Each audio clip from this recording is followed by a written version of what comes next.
to protect your soul.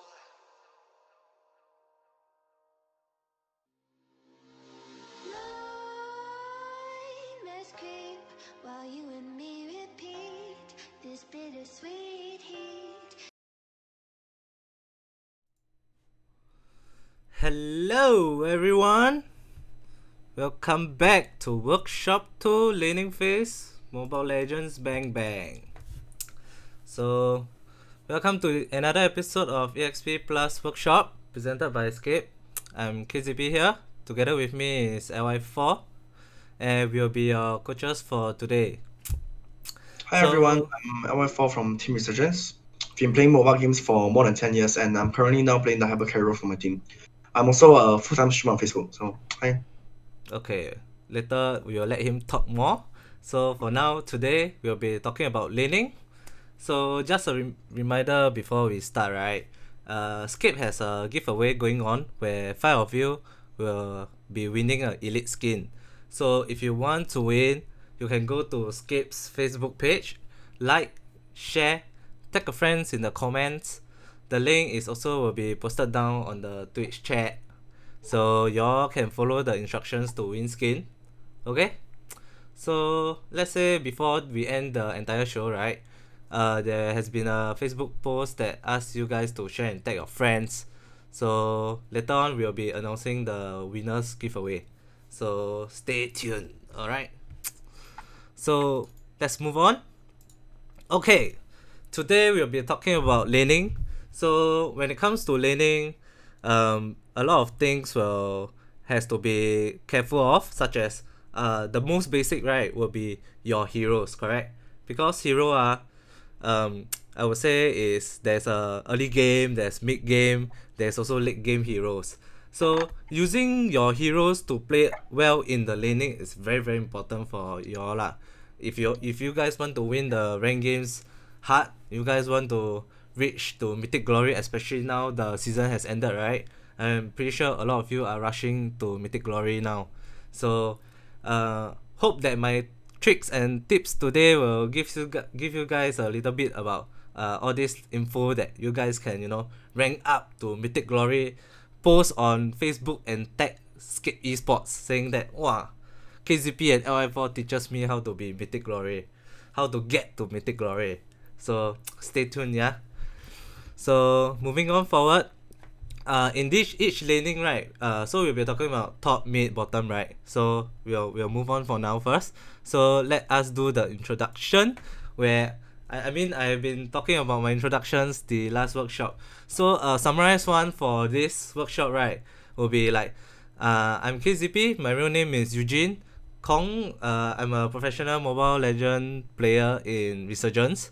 I'm also the captain, the tank for Resurgence.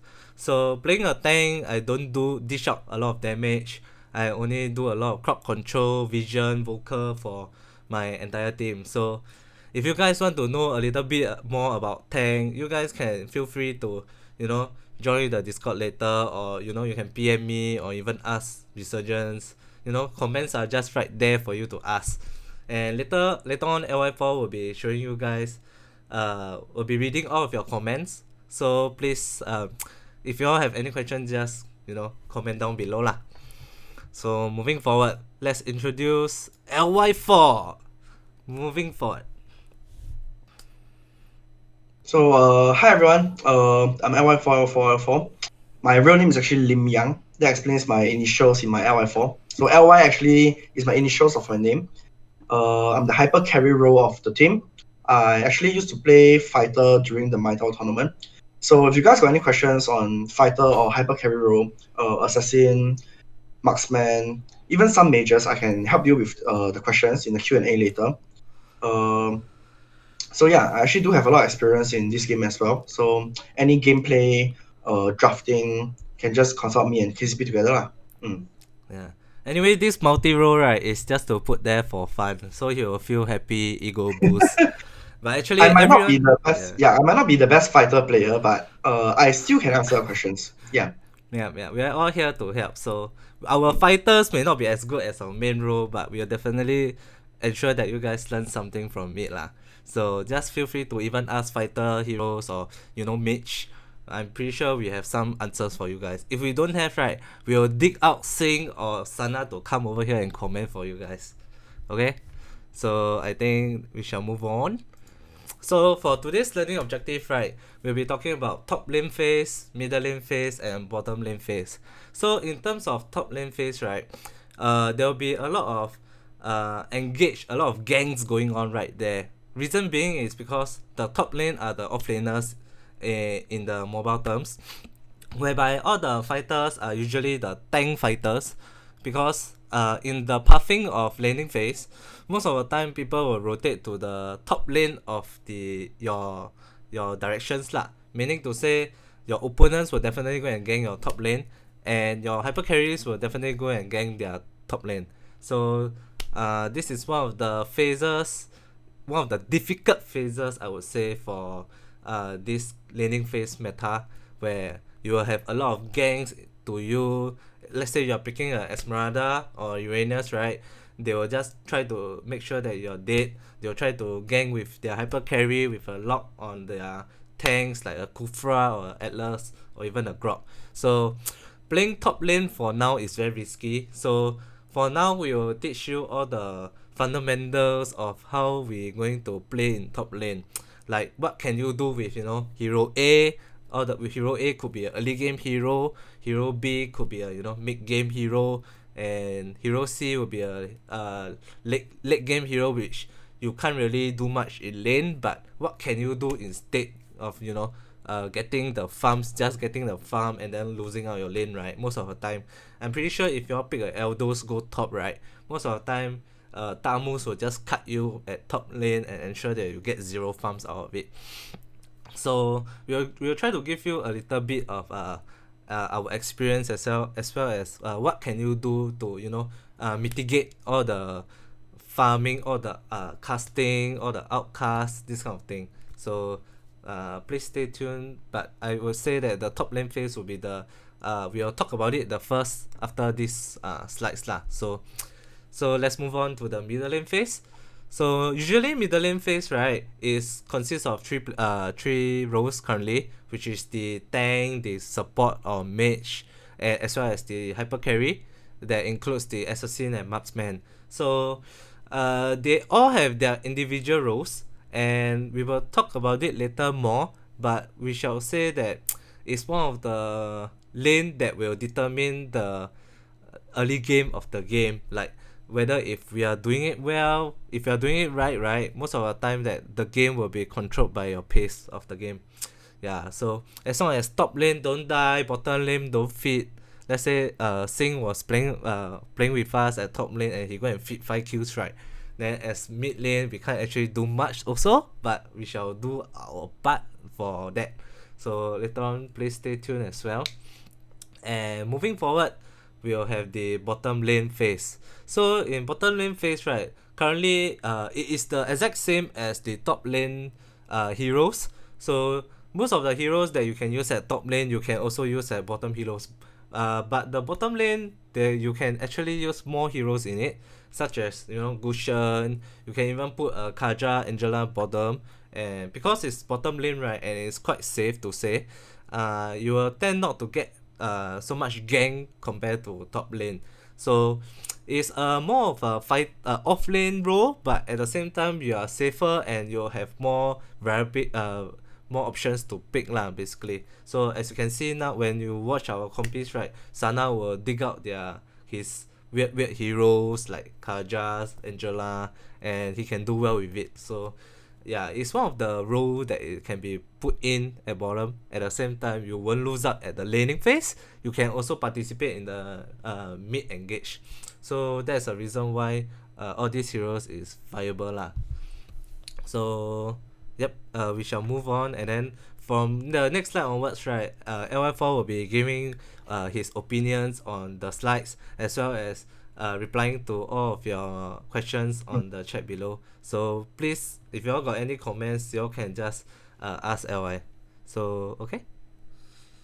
I think to add on to this slide also, when Kayzeepi said top lane is more prone to ganks. It's also because at the bottom side of the jungle, right, as a hyper carry, there's actually a lot of jungle camps. So hyper carry, you tend to want to go towards the bottom side to get all the jungle stacks. That's why most of the times hyper carry and the trial lane, we will end up at the bottom lane, which is their top lane. Yep. Yeah. Yep, correct. So let's move forward. Okay, so so we'll start with the top lane combo of heroes that y'all can use right now lah. So basically there are 4 types of heroes that y'all can use. The first one will be the most secured, most meta picks. When y'all go and watch Myanmar MPL, when y'all go and watch any competition, right, the top lane, right, they'll usually pick the sustain fighters, which is the Uranus, Esmeralda, and Tamus. And why would I say all these are the sustain fighters, and why would they even put them up there in the laning phase, right? It's because as a sustain fighter, you got a lot of you have the highest mobility among all the other fighters and examples lah. So one thing is mobility, second thing is the when you're at level 2, right, as a Tamus or as a Uranus, you can actually do more than Guinevere or Leomord at level 2. So they are also considered early game sustain fighters to sustain the top lane, to prevent from getting ganked. And if you have a good strategy, right, no matter how good you have a good strategy, you fight a very strong Tamus, you fight a very strong Uranus, right, it's actually very hard to get him off lah, because early game, right, the mid trio, most of the time only the mage can dish out a lot of damage, whereas the tank only can give a lot of CC, while the hyper carries at that point you still need to do a lot of farming. So when you think about it, right, it's only the mage and the contested side lane fighters that fought with the top lane of yours can actually dish out the damage to kill the sustain fighter at most lah. So unless you are saying that you all have a very good timing, then it is very easy to fight the sustain fighter. And obviously all these 3 fighters is currently the meta picks right now, and I would say that I'm pretty scared of fighting all 3 of them. When I see the name, I'm actually a bit shivering already. So yeah, y'all, this kind of heroes is very easy to learn as well. It's very, early game potential that you can make sure that you did a good decision, right? The opponents will make a mistake and then lose from there because you pick a sustain fighter and knows how to use it. Yeah. So second point will be the lane fighter. So why would people pick lane fighter over sustain fighter at top lane? Reason being is maybe number 1, the sustain fighter is banned because it's just 3 of them, right? So you can actually ban 2 and pick 1 away, and for the second team to pick a fighter, you can't actually pick a sustain fighter anymore. So it is very it actually is very situational that you have such ban picks, like people will ban 3 of your fighters away, especially in ranked games. You ban all 3 fighters, you can ban all 3 fighters and see what the opponent picks. Most likely they'll pick the lane fighter or the team fight fighters. So for lane fight fighters, right, they are very strong in lane. When they camp in the bush, right, we can call it actually the death bush. Why? Because let's say you're camping a bush, and you walk into a bush where the jaw hit is camping, right? The jaw hit can actually either kill you off or make sure that you can't even touch your creep wave. That's how strong lane fighter is. And the strongest lane fighter for this current meta is actually jaw hit, because jaw hit with first skill and second spells are actually the opponent, no matter who you are, you're at least half to death. So if you guys want to learn a lane fighter and you guys want to control your lane well, right, you guys can pick a jaw hit. But one of the cons about lane fighter is once it got gang, right, once like a Kufra just suddenly jump into jaw hit, right, most of the time your jaw hit will die. Reason being it's just squishier than all the sustain fighter. Not only that a jaw hit emblems will usually take the assassin emblem, which actually deals extra 6% additional damage. But one thing is when opponent gang you, you don't proc your emblem, so you're pretty much quite vulnerable. So unless you know how to play it well, actually lane fighter for top lane is actually the second option. And why would I put Guinevere and Gushen right there is when Actually, this lane fighter thing is also can form in another term such as the bush fighter. Means no matter what, right, they'll camp in the bush.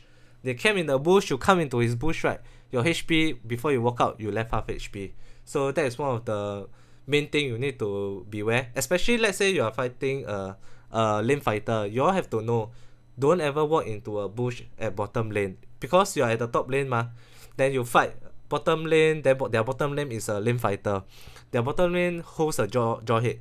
So fighting a jaw head is very tricky. You need to, hold your bushes well and don't walk into a jaw head bushes or even a Gunivere bushes. All these bushes are the death bush where you just die instantly. So please be careful about that.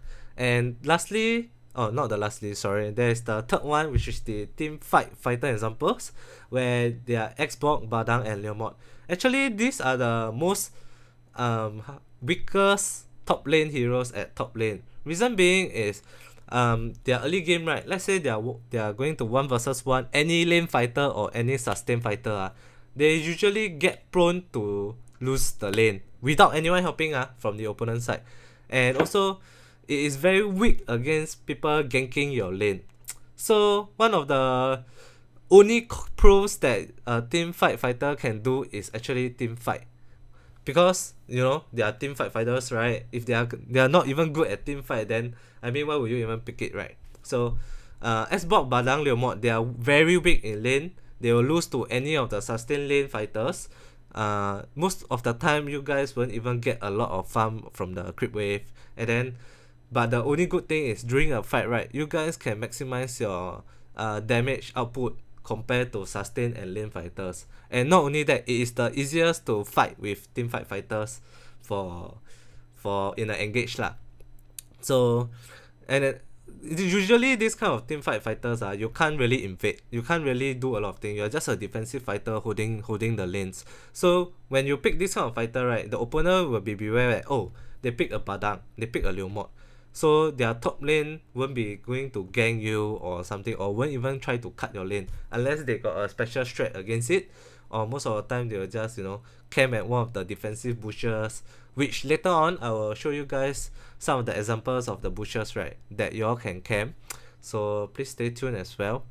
And yeah, so that's all about team fighter lah. But I won't recommend you to play a team fighter. I won't recommend you to really train a team fighter lah. So unless you are really very strong, your forte is at team fighting, then go ahead and pick those heroes such as Xbox, Badang, Leomord, because it's quite good if you really utilize it well. But if you don't have an idea, when you have no choice to pick a top lane hero, right, go for a sustain fighter, or worst comes to worst, go for a lane fighter. Okay, so moving on, number 4, which is the split push fighter example. So in the split push fighter, right, actually it's not very popular in the entire top lane fighter list. It's not even considered one of the meta unless people train well with it, with such as Masha, Cho, and Sun. And why I even put Sun later I'll come back to it lah. So for now, let's talk about Masha. Masha is very strong split pusher. Once you leave him out of the lane, he can just get your towers, and you go for one team fight, one of your towers gone. You stay too long in that team fight, 2 of your towers gone. If you stay too long in the fight and then you die, right, in your lane, right, the Masha can take your inhib. So that is how strong Masha can be. Not only that, Masha recently got a buff. The ultimate can sort of heal back your HP within 3 seconds instead of 5. So it is more usable now in the split push fighter if you want to play lah. But it's also one of the difficult tier to play in side lanes. And actually up to now, usually if you are watching competitions, right, not many people will pick the split push fighter. And even if they do pick the split push fighter, right, they will usually come for the team fight, but they will have a very good position out of it. So another example would be the Cho. Even though it's a split push fighter, right, because of the 3 minute during the 3 minute, right, the first tier tower one, you can't really down it very fast unless you are a Marshal. So this Cho before 3 minutes can only participate in a skirmish fight. What I mean by skirmish fight is those gangs, those fights that started off with your Cho. So let's say you guys are having a 3v3 at mid lah, then your Cho managed to caught a position of their mage. Let's say Fasa holding a power shot. So if he can manage to do that, right, then he is sort of using the Cho well in the team fight. At the same time, once he kicks off the Fasa and the Fasa dies, the Cho can just, you know, go back to his lane and then try to take down the tower. So a lot of pressure in it lah.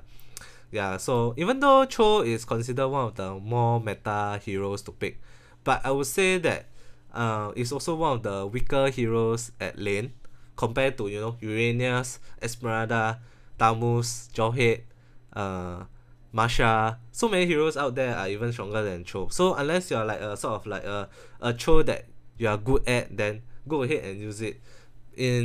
Cho is a very situational hero for now, so it won't be considered the meta pick now, but it's still a very very strong hero if you know how to use it well lah.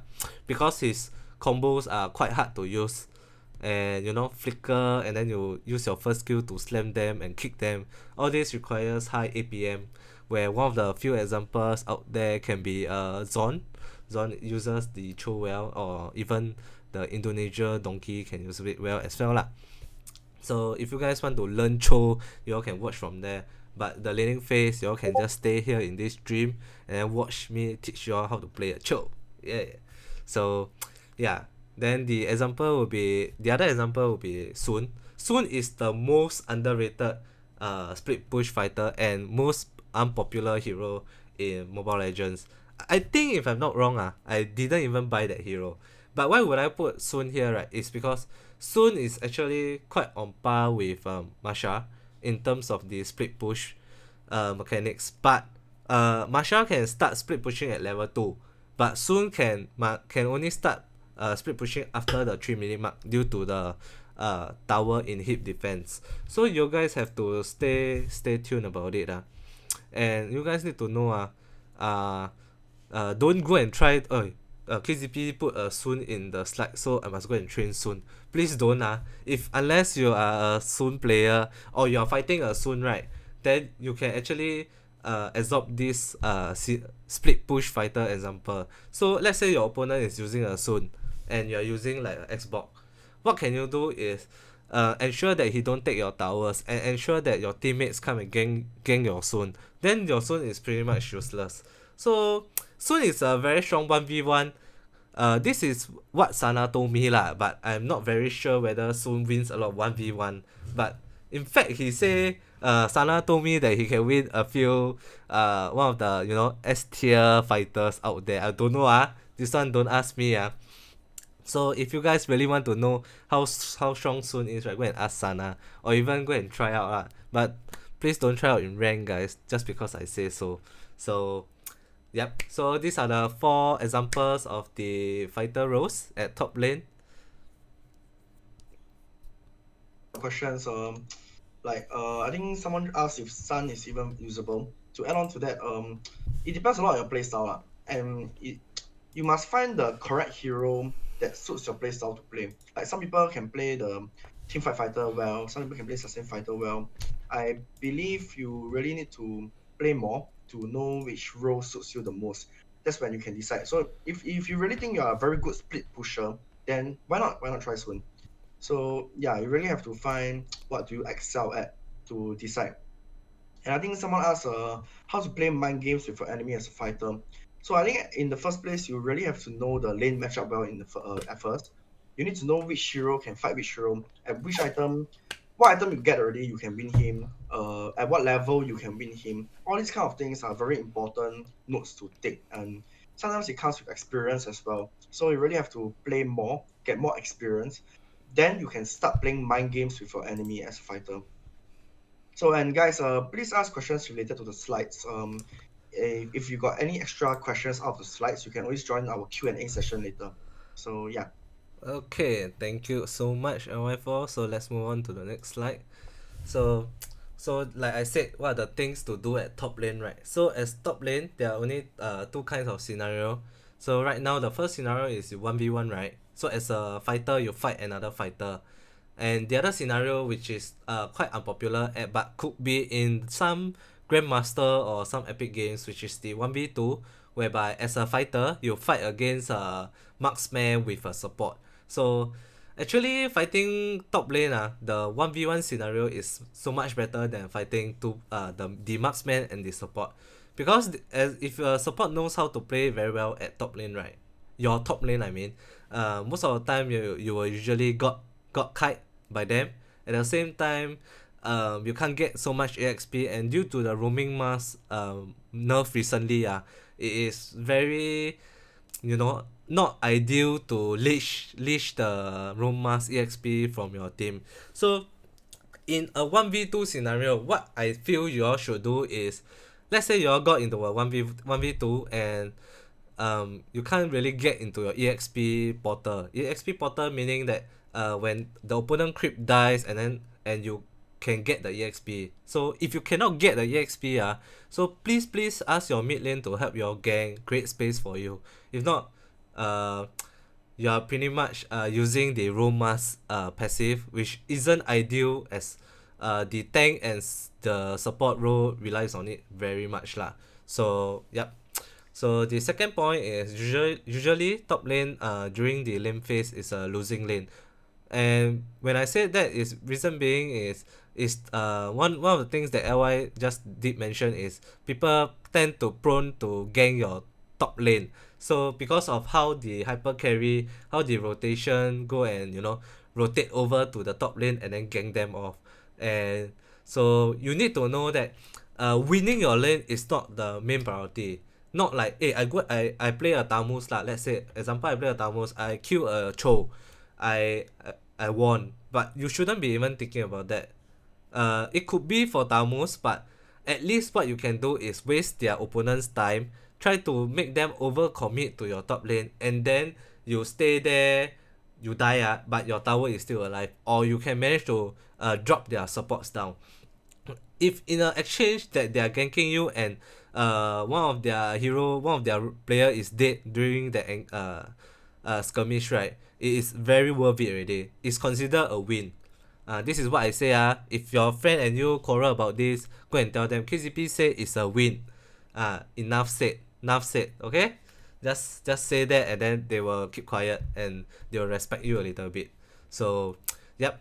So the other thing is skills plays a very important role for side lane, especially to determine the win. So later on, right, at the end of the top lane and bottom lane explanation, I will show you guys slides that have all the skills such as flicker, execute, these kind of skills, whereby later on LY will explain to you guys in what scenarios the skills need to use. And for those that will be joining our Discord, right, this we might pick one question regarding this, and then hope you guys can answer it lah. So yeah.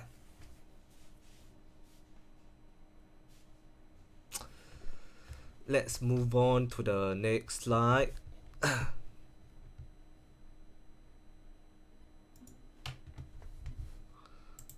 Okay, so at the top lane, right, in this image, it is for all the top lane defensive position. So let's say you start at the game, where you want to hide, where you want to go, you will always camp at this position. Why? Reason being is you don't want your opponent to cut your waves. Cutting waves for them is very, very strong, and hoping that you camp at this bush, right, you can actually do things. One is to you make them don't cut your wave. Two is, let's say the opponent wants to cut your wave, right, before it cuts your wave, you can inform your team that, hey, they're going to come to cut top. What is our response to them? So this kind of thing is things that you all need to say as a vocal. Second thing is determine whether that you guys can hold off the cut. So let's say they manage to get a cut. Actually what they can do the next is to take the healing crab, which is the Pokemon as you can see at the mid bush there, or they can come and invade your blue, which it will hurts your mid laner so much. So imagine you can cut off the prevent the cut, right? Let's say they come 2 person, a Cho and let's say Uranus. As a jaw hit, if you play well with it, right, you can actually, you know, go and try to fight them off and make sure that cutting your wave is not as easy as A, B, C. Then just make sure that maybe one of your creep just managed to walk past them. Then this kind of thing is considered win for a defensive against a reactive invade. So about this, I think recently in another competition, right, Ly did manage to play the top lane fighter. So did any of these things happen to you, Ly? Yeah, actually there are a few instances where they just cut my lane, then after that they try to go for the healing crack and blue buff. So always try to, like what Kayzeepi say, stand in the bush in the picture, so at least you know what he wants to do. And if you try to cut, I think unless it's a Tamus, yeah, I think unless it's a Tamus or maybe a Uranus, you should try to fight with him and prevent him from cutting. Any other heroes should be quite easy to prevent the cutting from happening.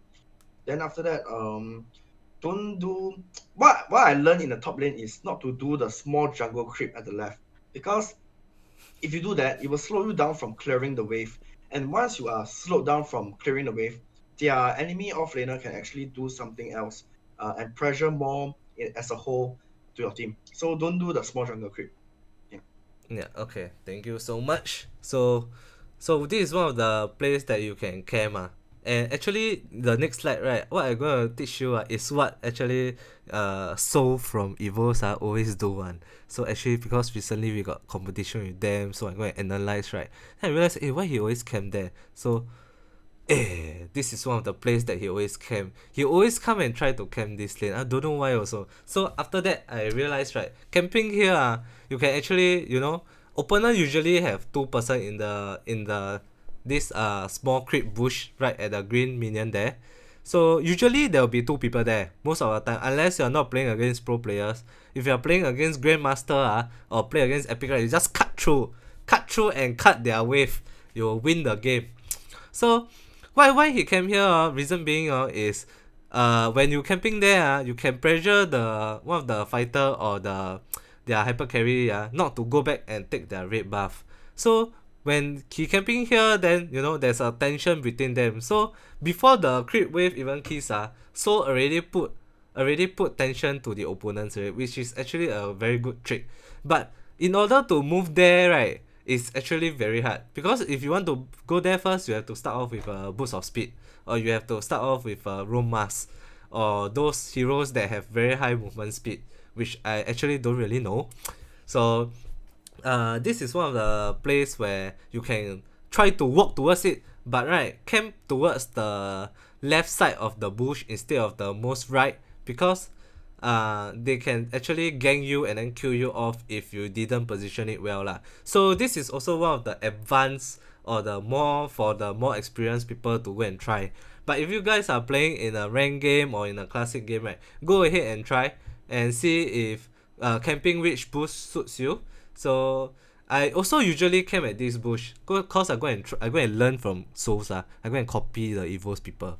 So what I did is I walk here, right, then usually there'll be a Claude and a side lane such as a Cho stand there. They cannot come and kill me, they don't have the killing potential, but I can try to act like I go and invade them, then they turn their head over and try to poke me, right, then it will sort of delay their red buff and things like that. So I learned this when I test it out lah. So yeah. So please don't tell so about this So yeah. So another slide which is come forward is also I go and see why they came there lah. This is not just so. The one I see some of the players did that, but it's just to bait people to cut your wave, which is later on I'll move. So for now, right, when you win the top lane as a jawhead, definitely you will win the 1v1. If let's say the opponent trio, right, cannot manage to, you know, gang your lane well, you very strong already. So you know that their Claude will be farming the red. If you can manage to cut the wave off at the top lane, you can just walk over and take the objective here. If you're able to take any of the steals here, the red buff as well as the green minions here, right, chances are you can actually win the lane and also win the team lane already, because these two is one of the most popular farm for hyper carry based on Ly4 lah. Ly4 always take these two when I see Yes. him play.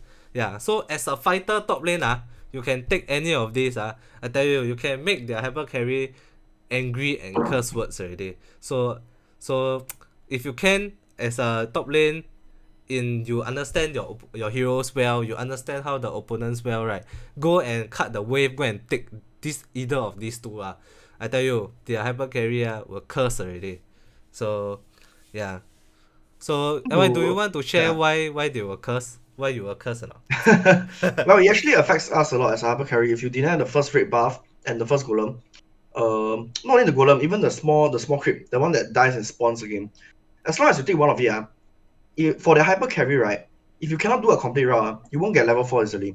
So it will actually affect us a lot because their hyper carry will be level 4 first. Then they will have an early facing, they have an early advantage. So and then from there they can, if they abuse it well, they can actually snowball it very hard. So this first red buff invade thing is actually quite a big thing. And to add on to that, that's why heroes such as Damus is such a first pick material during the recent tournaments, because Damus is actually such a strong level 1 hero that he can actually just cut the wave, get level 2, and straight away go into a red buff team fight. So yeah. Yep. Yeah, okay. Thank you. So that's all the things that you can do if you want to play aggressively at top lane. These two buff these two creep jungle creep if you can get, go ahead. So the next one I'll be moving on forward is XCP should give me an example of how to use a good Masha. So just now I talked about sustain, and just now I talked about the lane fighter, how you should position, right? So for this kind of split push fighter, as early game, what you can do is, shall we move forward and watch? So during this part, I didn't on the sound because I also want to explain. What XCP did is he just take the Masha, right, and then he go forward and press his first skill to, I think, give a little bit of movement speed. But if you notice he didn't even try to buy the Romas boost or even the dagger because he's unsure of what to do. Anyway, this is just a practice camp. Later on I'll be showing the rank games. So what he did is actually quite smart. If he can manage to reach this bush at the red side, right, he will always buy the jungle blade and then try to steal it off. And as you can see within I think 7 or 8 slash you can steal off their red already, which is actually very amazing and it is just 40 seconds. Usually at 40 seconds you'll just end off, like, clear the waves only. So this is one of the good thing about Masha, and next time if you guys want to use a Masha, right, this is a good example of how you should use during the lane phase, because Masha start off the fight even before the creep kisses, and if you can do it well, you can pretty much steal their whole jungle. So to end off with this, I'll show an example how he did it in the rank game and how he achieved it. So apparently this is the rank game that he played with, and he sent it to me. And credits to Jason, Kolia, and Soup being in his team and managed to pull it off. So what he do is he tries to scout off at this mid river, right, holding the mid river to see whether if his Masha has any contest or any defense coming along to his red buff.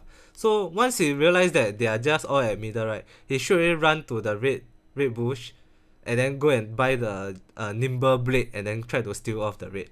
So if you can count properly, he take less than, I think, 8 scratches, the red buff dies. And imagine if he got a critical, right, he can actually take it off within 6 to 7 slash . So this is one of the main reason why Masha is considered a popular pick, and if you can use it well, you can pretty much steal their whole jungle. Just That's to at least 10 slashes. 10 slashes.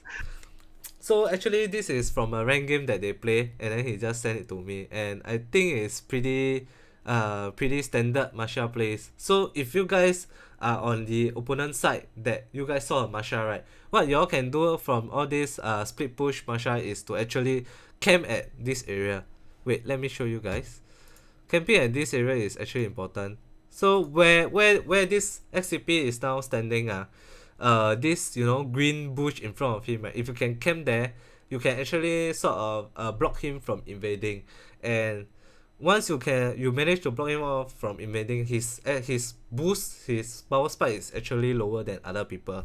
So try not to let Masha take off your raid, and if you do so, people like LY as a hyper carry will be angry at you lah, as a support. So please take note. Okay, so to Donald, you asked if you harass opponent's jungle at top lane, aren't you losing out on lane EXP and gold? Recent patch, there's an increase of 20% gold for the first 2 creep waves. So what I can tell you is, by invading their raid buff, the raid buff will make up the loss for the melee creep that you will lose in your lane. So it's not that bad. And the good thing about this is, by taking the opponent's raid buff, you are denying them of an objective. That's the most important thing. Rather than just getting normal creeps at your lane, you are now actually denying something from them. So it's actually the impact on that is actually quite huge, especially to the hyper carry. So yeah. Okay, so let's show some of the starting items for top lane. So you can actually get the Nimble Blade. So getting Nimble Blade is actually very obvious. You want to steal off their buff, their jungle minions. But I won't really recommend you to buy it until you see what matchup you get. So this is one of the very situational / aggressive item to go for lah. So if you want to go for a safe choice, you can actually go for the wooden mask. So actually this wooden mask was, I put this photo right, is before the patch. So the wooden mask has actually a slight nerf on the movement speed.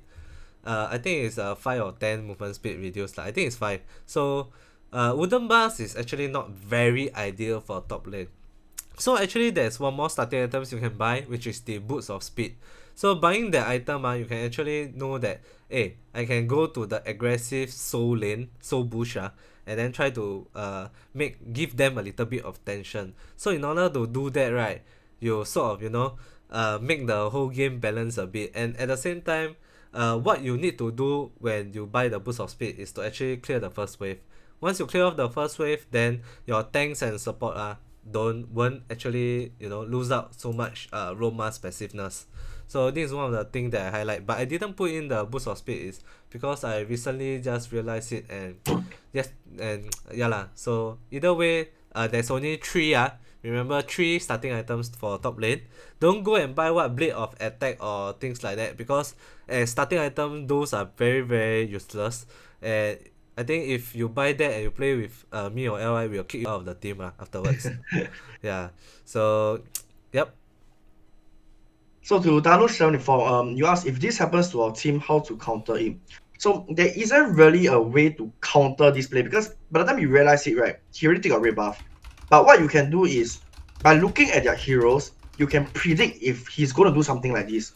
And if you know that he's going to do something like this, you can actually create some deterrence into his split push, into his cutting of lane. So like if you see a Tamus, if you see a Masha in the enemy's team, right, try to be more wary, try to be more protective of a red buff. Like if you are fighting against a Masha, maybe you want to stand in the bush of in front of the red buff, guard your red buff. If you're fighting against a Tamus, you might want to actually ask your support to come down with you and then 2v1 a Tamus at level 1 so that you cannot cut the lane. So you can do a 1-2-2 start to fight against a Tamus. So there are a lot of ways to prevent this kind of level 1 aggressiveness. You see, it depends on what you want to do. So yeah. Okay. So one more question. Dexlation. What about Joyhead doing the same strategy? Yes, Joyhead is possible also for Joyhead to level 1 solo the rebuff. Joyhead honestly is one of the fastest clearer among all the fighters. So you can actually just start a jungle blade and just press the first skill and kill the rebuff. If you can reach to their rebuff, the bush. Yeah. So yeah. Yeah, but this one needs a little bit of sneakiness. You need to slide through and ensure that you don't show yourself to the opponent's minimap. So this is one of the things to highlight if you are using it for to steal their raid And to steal their raid with a Tamus, actually you can just cut their lane and then try to steal their raid in front of them, telling them that, hey, I am stealing your raid, please come and fight me, because a Tamus can do it. So these are the key highlights you all should take note. So where to go if you spot opponent taking the raid? Hey, so if let's say the worst case scenario really comes, but when you realize it's already too late, he's taking a raid, the only counterplay now is you go to their raid. and try to take their rate. Then you can trade the buff. But if you really cannot take their rate, then just deal with it. Honestly, just deal with it. Play with one buff disadvantage. It's perfectly fine if you know how to come back. So yeah. Yep. Okay. Thank you. So let's ask the difference. Let's recap the difference between a room mask and a nimble blade. So a room mask allows you to play the game in a defensive way, or in if your characteristics, right, if very defensive or you're unsure of playing top lane, you can just buy the room mask first, and then if you lose your lane, at least you won't burden off your team. But definitely this is actually the beginner way, and hopefully you don't go into this route at this moment lah. I would prefer you to either start with boots or nimble blade. So the other way is the nimble blade, which is the offensive way, where you can, allow you to play the game in a very offensive way. So you need to have the intention that, hey, I am going to steal their raid. So I'm going to recommend to buy the nimble blade, and once I clear off the waves, I'm going to steal some of their stuff. So yep. Even if you don't steal their raid, to start off the nimble blade defensively, right, you can actually go and take your own small gold crab lah. Sorry. So that small gold crab, right, is actually okay to take, especially there's a buff in it. So you all can take note if you all want to take the small gold crab, but to buy the nimble blade and steal their raid, it is very, very, like, you consider it that you won the first half of the game already. So this is one of the things you all need to highlight. Next. So moving forward, the top lane phase we have actually went through all. Just to end things off at the top lane, remember, if you are not very strong at top lane, you are still a beginner at top lane, right, just go for a sustain fighter or a lane fighter, or I prefer that y'all go and try to play with it well first, because those are the more meta picks. And one more thing is, they are easier to use compared to a team fight fighter or a split push fighter, because those are more advanced mechanics. So please take note, and if let's say you are not a very strong top lane or bottom lane, and your team just want to push you off with wants you to play a top lane, just go ahead and pick a Tamos, pick a Uranus or something like that. Yeah. So I'm reading the chat. The small one is called Hunter's Knife. That I'm not sure, but I mean, Wasabi, you understand lah. You're MV player. If you don't understand what I'm talking, I mean, okay lah. So we shall move on. So this is the middle lane phase. Middle lane phase, me and Ly4 specialty. We live in the middle, correct lah? So for me, Our home. yeah, our home. So for me, I will usually play the tank, and my the top 3 tanks, or I would say the top 5 tanks is actually Kufra, Atlas, Grok, and including Paxia and Hylos. So these are the 5 most popular tanks, and all these tanks in the lane phase are actually one of the strongest. And actually, the 2 strongest tank that I didn't put in is because I actually don't understand that 2 heroes that well, and I would say that 2 heroes, 4 of them hard after the level 2. So that Paxia and Hylos is actually the strongest level 2 tank, and compared to these 3. But I will just talk more about these 3 because I'm stronger at it, and hope you guys play this kind of tanks, and it will be more helpful in the team fight lah, compared to a Hylos or Paxia. So another role in the mid lane, which is the support, is there are few examples such as Velia, Selena, Kaja. So all these have very high poking mechanics, or one ulti can determine a team fight. I won't really recommend the Kaja as support for now, because Kaja in the 1-2-2 scenarios is very strong. Once you reach, because the game will path slower, and your Kaja will reach level 4 faster. So in a 1-3-1 middle phase, I won't really recommend Kaja unless you're very strong at Kaja. So I recommend Velia, Selena, and the current new hero, which is the Popo and Kupa.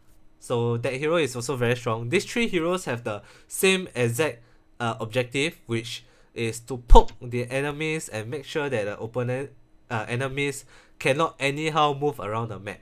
So let's say you are holding a Velia, you went to the mid wave kisses and you saw the Hylos trying to clear your wave or a Grok.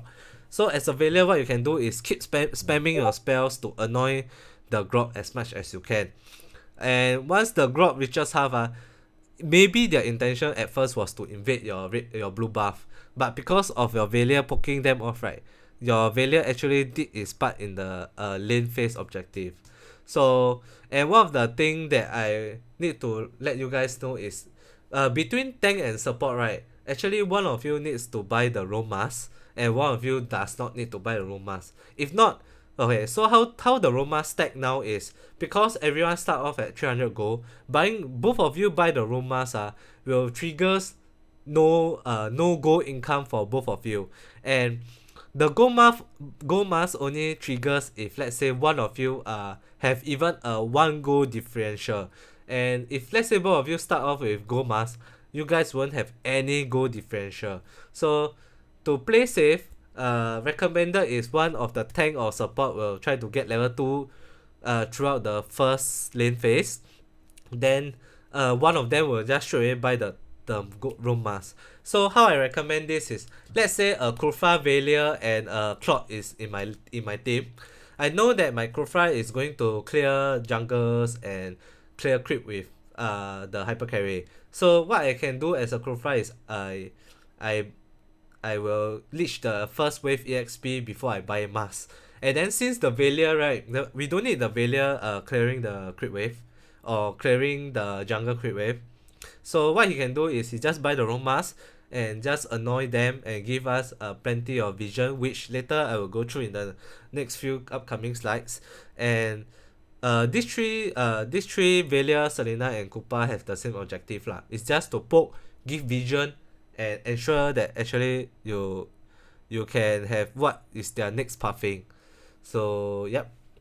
So the other 3 and 4, which is the assassin and marksman, will be in the middle lane category as the hyper carry. So for now, assassin will be the Link, Hanzo and Lancelot. But I would say that the Hanzo and Lancelot is least popular compared to Link, due to the fact that they are not easy to use, and Link is actually one of the easier assassin to use lah, compared to Hanzo and Lancelot. And in fact, Link is actually very versatile. You can roam around the map within seconds. So this is one of the reasons why people train more Link. And Link as a hyper carry is very, very strong. It's just that Link is very dependent on the blue buff, which you will need your tank and your support to cooperate with you. So the other one will be the marksman hyper carry, which is I'll pass it off to Ly4 to talk about it. Yeah, so for the marksman hyper carries, I'll honestly say that now, because so many marksmen is getting nerfed, honestly there aren't that much of a good marksman heroes left. So I'll say the tier 1 is actually Clot. If there's Clot, always be Clot. Why Clot is better than other marksmen? Because Clot can not only kill the front line, but he can also kill the back line. This is something that many marksmen cannot do. That's why Clot now is the best marksman hero to pick. But when there's no Clot, I would say the next best should be Kimi, because Kimi now honestly has a lot of pressure. Even though he just got nerfed, it still has a lot of pressure. The damage is still there, and it outranges most of the marksman hero. Carry now, honestly, if the enemy pick Kimi, right, it's very hard for you to play unless the opponent really has a lot of front line. Then you will play carry. But in terms of speed farming wise, Clot, Carry, Kimi, Ranger, they are all quite fast lah. So just play around with these 4 heroes you won't go wrong. What do you think about Bruno? Bruno now I feel like it's a tier below these 4 heroes lor. Like if you really don't have these 4 heroes, then pick Bruno. Because in this patch Bruno got nerf as well. Attack speed got nerf. So yeah, in general just marksman everything got nerf lah. Yeah. So write down all the hyper carries, all the people that want to carry your team, right? Carry, Kimi, Granger, and Clot. And Clot is among all marksmen. So please take note, guys. So next. Okay, so I answer a few questions first lah. Okay, so someone asked when to rotate to mid to help secure Ombuf. I think that depends a lot whether your mid needs help or not. You need to check whether they need help. If they are losing in the early game, then I think they need help. So you need to see the early game. Then someone asked, top laners need to cover half the map or not just a lane. Ideally, if you can cover half the map, you are a very good top laner. But it depends on what hero you play as well. So yeah. Okay, let's go. Okay, so for the objective for the mid lane roles such as tank and support, right, is for tank is to clear way for hyper carry, scout vision for team, defend pre 3-minute siege from opponent. So how the lane phase works, right, is usually your top lane will get ganked by them, and usually they will take down the tower if they manage to get a kill. So what a tank can do is two options: either trade off by also going down the bottom lane and gank their off lane, or second, defend the tower. If you guys have any plans, you can do either of these. So this is one thing to take note. Then for the support, right, you have to clear way for the hyper carry and scout vision at the same time, putting map pressure on the opponent, not opinion. I think my editor write wrong and I didn't manage to saw it. Sorry. So one thing to take note for support is support and tank is either one of them have to do the scout vision. So but as a tank, if you scout vision for team, right, you can't actually put the map pressure. But as a support, you can actually put map pressure. So if you want to play a safer route, the best case is the tank clear the jungle and wave with the hyper carry, while the support do some scout vision at the same time putting map pressure. That will be the win-win scenario. But in some scenarios, such as you got a Kufra, but your support isn't really some mage that can put some pressure on the opponents, but able to clear the wave fast, then go ahead, just put the support to the hyper carry and clear the wave. One of the example would be Kaja. Kaja is not really good at putting pressure on the opponent, so using Kaja to clear wave and also clear the jungle with the hyper carry is actually a very strong idea, and putting a tank to scout vision.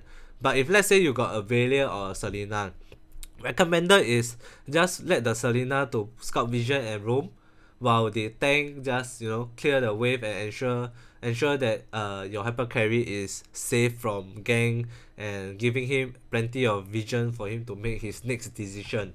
So this is one of the things as a tank and support should take note. So moving forward, the next slide will actually to add on to that. Yep. I mean, it's good to clear wave for hyper carry, but now that the waves are so important, if you can wait for your hyper carry to come back to the lane to take the creep wave, I think it's ideal to do that. So yeah. Yep. And to Jianhui 9438, you are correct. Your rotation is correct. Okay. Yep. So remember to, if you can, wait for your hyper carry, have a communication with your hyper carry, like, hey, do you want to take the wave? Then if let's say your hyper carry like, hey, don't need, I'm going to game bottom, then go ahead and clear the wave. So ensure that there's a communication between you and your hyper carry as a tank or support that needs to clear the wave.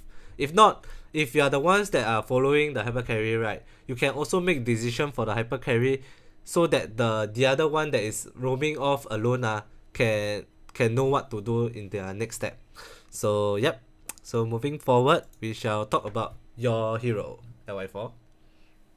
Yeah. So moving forward to Marksman and Assassin. Okay, let's start with Marksman. So Marksman is actually very straightforward. It's honestly one of the in gameplay wise, it's easier compared to others because all you need to do is just farm and don't die and just take objectives. So it's very straightforward. But really try not to die, because whenever you die, it will put you very behind. Every death will slow you down by a little. So you really need to focus on surviving team fights, position really well, and try and dish out damage.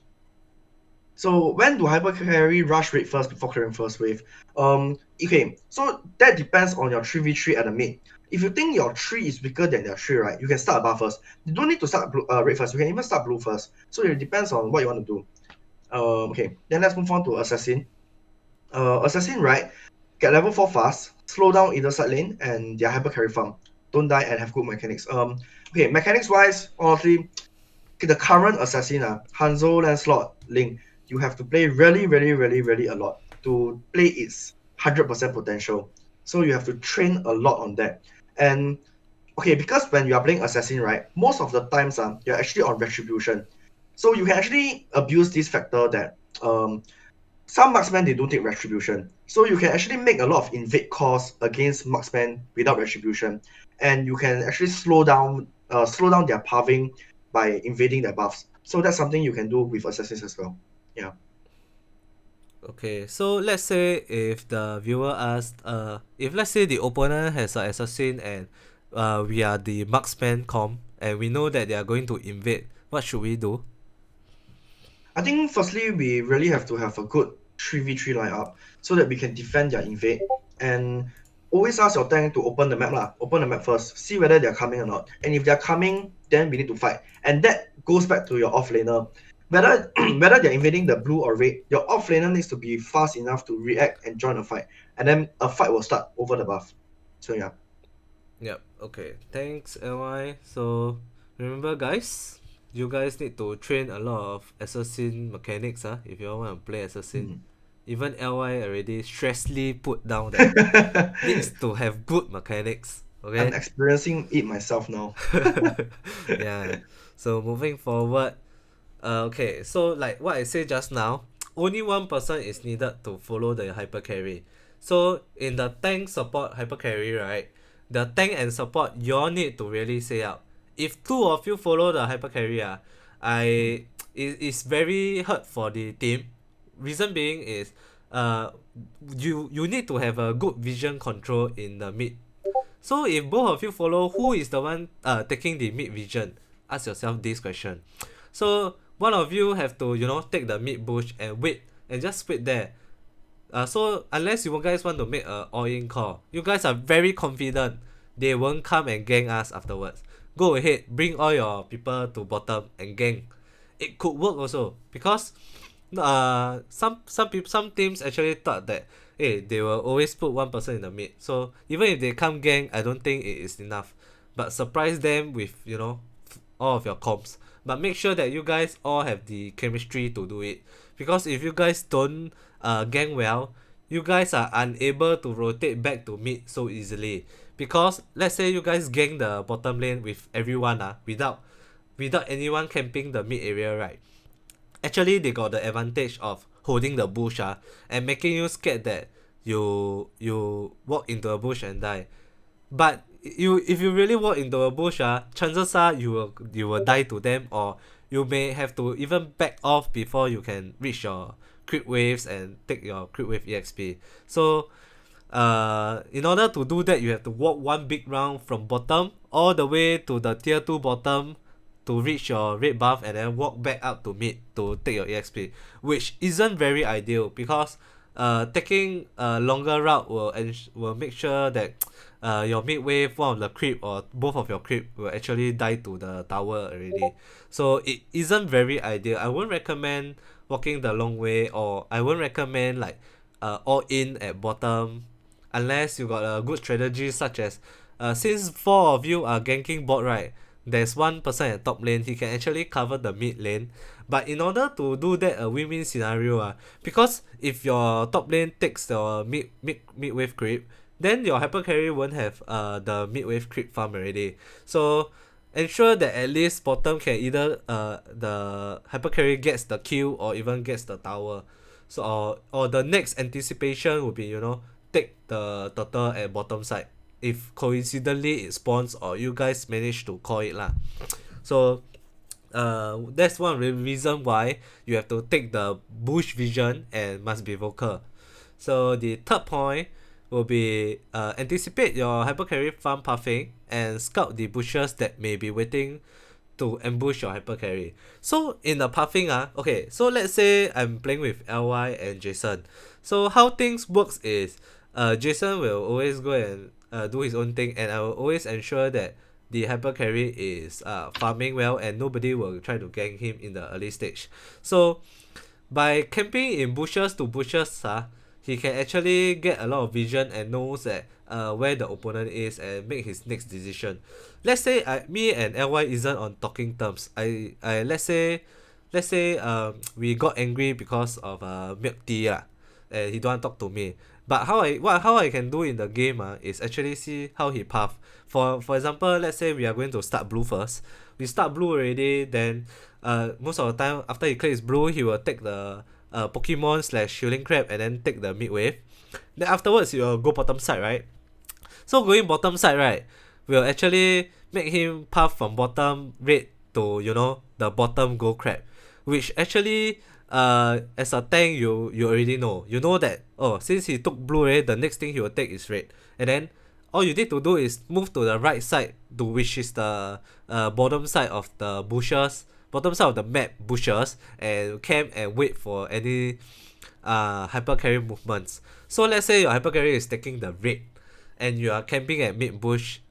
So while he is clearing the red, you can actually drag around your map and see which lane is actually, like, you know, they are low at HP, and then you can inform the hyper carry, hey Ly4, the bottom low already. After take, we can try to make an attempt to dive.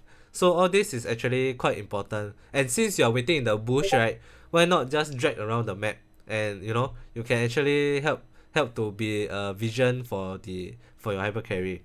And what I mean by bushes that may be waiting to ambush your hyper carry is, let's say we all have an all-in fight at bottom. Even your tank went over. The mid area is actually very dark. Nobody knows where they are. So what you can do as a tank or support is to walk into the bush for your hyper carry. Even if you die, right, it doesn't really matter, because one thing is your net worth is very low. You have a roam mask to help you to keep popping off your income. So it's okay to die, but of course I won't recommend you to go in and just die lah. So before you even walk into the bush, maybe as a Velia you can throw your first spell and see if anyone is inside. If no one is inside, then go ahead, walk in bushes by bushes and ensure that your hyper carry path is okay. If let's say your hyper carry decided to stay at bottom, what you can do is let's say one of your tank and support has a level 4 power spike hero. That person can just take away the mid wave. So by doing so, actually nobody needs to scout the bush vision. Your support can just go and poke the bottom and ensure that the hyper carry can get the tower, while let's say I'm playing an Atlas at mid tank, I can go at mid wave and take away the creep wave. So that's one of the thing that y'all can talk things out lah. But basically y'all have to talk it out. Don't all keep quiet then assume that he know what I'm doing, I know what he's doing. Then but actually maybe Ly wants to go and take mid wave, but Ly never tell me, then I also never tell him what I want to do, then I go and take his mid wave, then your hyper carry isn't doing anything good at that timing. He's not taking the mid wave EXP and go. He's not taking even bottom tower or attempting to take a bottom tower. So all this is not very healthy in team comp. So ensure that you all talk things out lah. So for hyper carry, right, after the lane phase, right, is to ensure that you take both of the red and blue buff. Taking the red and blue buff is very, very important. If you don't take blue, you don't take blue, you take red. If your hero requires mana, is mana dependent, during your farming and how you clear your wave, you have some mana problem. While let's say you managed to get the blue but you didn't manage to get the red, right, you cannot actually dish out the maximum potential damage as, let's say, a Granger. A Granger got blue but no red, but requires the red to actually excel the Granger damage. Then I mean, it is not very ideal to fight without both of the buff in the early game lah. So main point is for hyper carries, right, ensure to take both buff, red and blue. If let's say you're very weak in the early game, your team comp is very weak, just take the blue, take the red, slowly farm. You all don't have to go and initiate some ganks. Gang bottom, gang top, don't have to. Just farm it out, and things, once your power spike reaches, which let's say you have a carry, you take blue, red, your power spike will reach after you level 8 while the opponent is level 6. Then go ahead and fight afterwards. Don't fight when you are not confident in it, and just ensure at least your hyper carry is farming before you even want to take good fight. So also as a hyper carry, while you are farming, right, you also need to wait for a good setup from your team. So let's say your team have a Kufra, got a Selena. All this may actually accidentally like a Selena arrow may hit the opponent, your hyper carry can actually dish out maximum damage over there, and could even get a first blood right there lah. So that's why hyper carry don't have to do much in the early game, but have to at least have the minimum of taking both buffs and don't die. Really, don't die. Easy job, just don't die. Yeah. So now actually LL will actually tell you a little bit of why. Let's say you die. What's the worst case scenario? Let's say you die. So what you lose out in the death? Yeah, like I mentioned before, a lot of things can be lost while you're dead. Firstly, you will definitely lose at least one wave of creeps. Then, if the enemy is smart enough, he will try to abuse your death by invading some of your jungle creeps. So you don't only lose the creep wave, you lose the jungle creeps as well, and possibly lose the buff as well. So there's a lot of things that can be lost up. And during that death timer, you really can't do anything except to watch yourself dead. So just don't die. Yep. Okay. So remember, hyper carry, don't die. Really, don't die. We stress this, I think, at least 10 times, right? Okay, moving forward. So let me answer a few questions first. Sure. So someone asked how to manage if mid laner being pressured since the early game to end. I think if you are getting pressured from the early game to end, it might be because of your hero picks. If you pick properly against another tree and with equal mechanics, you shouldn't be able to lose that much. And if you are really losing that much, always ask your offlaners to help. So moving on to the next question. When I play with my friends, we do 5-man mid and rush buff. Do you think this strategy is good?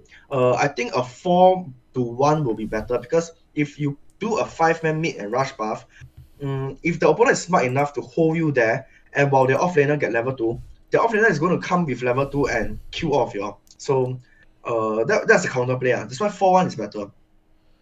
Another question is, what if the tank keep checking bush and die by ambush? I think if you play the meta tanks, Grok, Kufra, Atlas, Hylos, it's actually very hard to die while checking the bush unless you are very behind. So even if you're dying, I'm pretty sure you will have some summoner spells to help you lah. So it's not that easy for a tank to die while checking bush. So just play smartly and play aggressively lah. Last question, for hyper carry scenario, if opponent gonna gank bottom, do the tree from mid lane move down so there is a 4v3 on bottom lane? I feel if you are 100%, okay, not 100%, if you are at least 80% sure that you can win the 4v3 fight, kill at least 2 of them and get bottom tower, then yes, you should go bottom tower. But if you are unsure that if you can't really kill them, maybe you can move to top, kill the top instead and trade the towers. So yeah, let's move on. Okay, so as a mid tank, let's say you have a Kaja with a carry doing buff, right? And you guys determine that the tank should be the one scouting the vision, right? As a tank, you should always scout the vision, right, beside your hyper carry. So let's say your hyper carry now is doing the blue buff. So as a Kufra, you should be standing there. I hope you all can see where the Kufra is hiding. I purposely go and put it like one corner, so you're like, where's the Kufra? Oh, over there, correct or not? So try to spot the Kufra. Maybe you all spot the Kufra, you all may get a skin. Just saying. So moving forward, this is the pathing. Let's say the supports and the hyper carry is going to do the raid, right? After doing the blue, this is where you should usually stand. Standing here ensures the biggest vision path among all the other bushes, and also this bush, you can easily walk down to bottom if let's say Ly is doing the red buff. Ly is doing a red buff and he's going down bot. I can walk down to the bot easily and then gang the bottom lane with Ly. So this one may not have skins, I don't know. You all just try to be a bit more active in the comments now. I don't know. Yeah, hinting you all a bit. So one of the things why tank should camp in the bush, right? Number one, camping in the bush, opponents don't know that you're actually in the bush until it walks in. So bushes like this bush, let's say they are going to walk into the bush. As a tank, what I can anticipate, right, is telling them to come over after they do their raid. So they don't have to, path down to take the small jungle minions and take the gold crab. They can straight away come here and then we can get a first blood. Because by then I will be level 2 with the Romas. It's just this is just a practice camp. So please take note. camping here as a tank while the support is doing buff for your hyper carry can actually have the potential of ganking one player here. So take note. So the other images I'll be putting now is actually the support. So let's say we just started the wave. Let's say me, Ly and Jason wants to play mid. We want to clear the wave first. Me and Ly decided to I be the one clearing the farm for Ly while Jason go and do his own thing. So what I can do as the Valier, the support which is the one roaming vision and putting map pressure, right, is camping this bush. Camping this bush while they are poking the crit wave itself, you can actually kill someone off already. Unless they give up the crit wave. Giving up the crit wave will actually, they give up the crit wave, you can actually clear a crit wave fast and then take the healing creep, and then Valier can, as a Valier, right, you can actually get a very good vision and pressure. What I mean by pressure is you can actually walk in front. You can actually stand here, but I wouldn't really recommend this bush because it's very dangerous. Unless you are able to get the speed boost. If not, right, I would really recommend you to hold on to this mid L bush. Holding this bush is actually the more beginner / safest route lah. Also, you can actually just wait here and then wait for them to take the healing crab.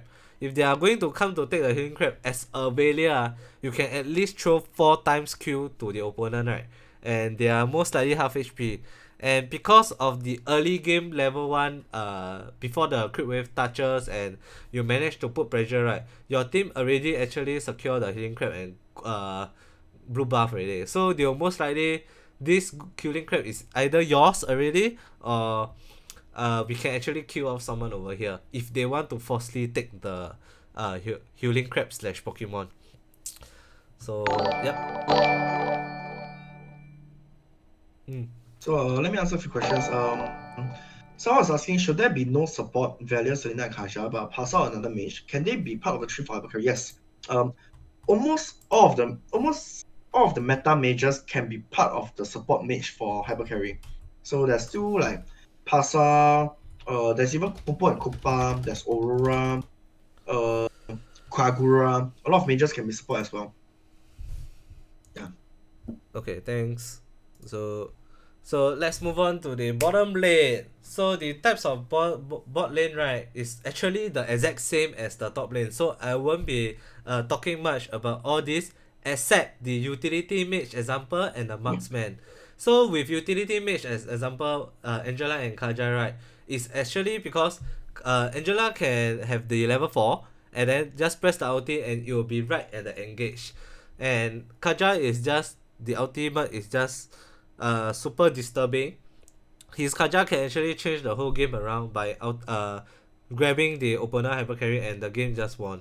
So utility mage is actually very viable in this meta, and I would say it's considered the S tier currently due to the fact that the team fight potential is very high, number 1. Second is utility mage such as Angela, right, can just clear the wave and wait for the engage to fight and then pop it off at top lane.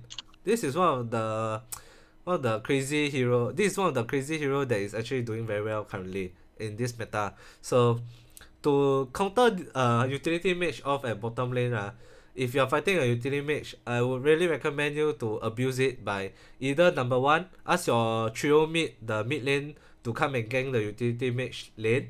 Number 2, pick a fighter that can actually take a lot of value at bottom lane, such as a Masha, steal their raid, steal their jungle. As a utility mage, you can't actually do anything of that unless you all have a plan. You all know that the Masha is coming. You all bring one more person out apart from Kaja with you. But if let's say you are Angela, your Angela's slow is very, very annoying. Please abuse it well, and in the early game, utility mage does not fall off compared to sustain fighters and lane fighters. So they are actually on even path. So yeah, so please do take note about utility mage. Try to gank them off easily, and then you can most likely win the game already. So the other combo is actually the marksman. But when we put a marksman at bottom, the scenario most likely will become 1-2-2 or become like 1-3-1 with the 1 marksman alone. Actually, I don't really recommend the 1-3-1 where the 1 is the marksman, due to the fact that Clock will be holding the support emblem, money emblem, while the 1-1 is just basically good at laning phase. But I really don't recommend, because in a mid game it dish out very little damage unless you can hit your power spike, unless your Clock can take a DHS with a golden staff. So then the emblem doesn't really matter much, and as a Clock, you can actually dish out a lot of damage. But if you think about it, if you need a Clock to hold bottom, and you can actually buy a DHS and golden staff without any death, then isn't the opponent a bit noob to let you do that? Or isn't the game won already, because your team has dominated the game until you can even get 2 items without any deaths? It's actually very important. So yeah. So moving on. Okay, I'm gonna answer some questions. So I think Tanush24 asks, can support dive in turrets as tanks? I feel any role, as long as you're full HP. Okay, maybe not the marksman lah. The marksman, okay, as a marksman, as a hyper carry, you will want someone else to always help you tank. But yeah, anyone else, as long as your HP is full enough, you can anytime just go in and tank a turret. You don't need a tank to start first. So yeah, support can dive in turrets as tank. Davies LYH. Ly4 double tank strat Guma. I wouldn't recommend double tank strat. If you are playing 1-3-1 with 2 tanks and a hyper carry at mid lane, right?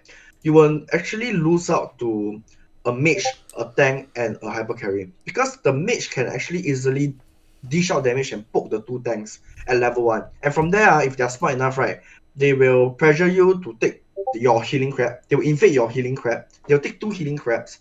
Then they might actually go for a blue invade. So I wouldn't recommend 2 tank. And last question is, someone asked if at level 34 support emblem is Popo good enough to support. Honestly, I think it's good enough, but you will ideally want your emblem to be at least level 40. I feel 40 is like the just nice. It is good enough like at level 40. But because now we are at level 34, I think the difference is not that huge lah. So just play it. Okay, so for the bottom lane, right? As you all know that the top lane, there is 2 kinds of scenario in the current meta. Either you 1v1 or you 2v1. Same as bottom lane. Bottom lane is also the same. You 1v1 or you can 2v1. So it depends on how you want to set the composition, right? It can be 1-3-1, it can be 2-1-2, it can be 2-2-1, it can be 1-2-2. It depends on how you all really want to play the game, right? There's no current fixed meta right now, but the standardized one is actually 1-3-1. So let's assume that we are playing 1-3-1 guys, because 1-3-1 is currently the more used in ranked games. So let's say bottom lane, you usually are the winning lane. Reason being is because the mid trio will always roam to the bottom lane and gang it off. So no matter how weak your bottom lane is, chances are they will actually gang it off and then kill the bottom lane, such as the Uranus, the Esmeralda, or the Tamos. But if you play it right as a bottom lane, even how right you play, if the opponent has a counter to it, right, there is still a chance that the bottom lane could be a losing lane. So don't be discouraged. Try to fix the mid combo with your bottom lane, as most of the time the 4 of you will be the one fighting in a team fight, in the total fight. Unless the turtle is at the top side, then chances are you have to fight the turtle with Tamos.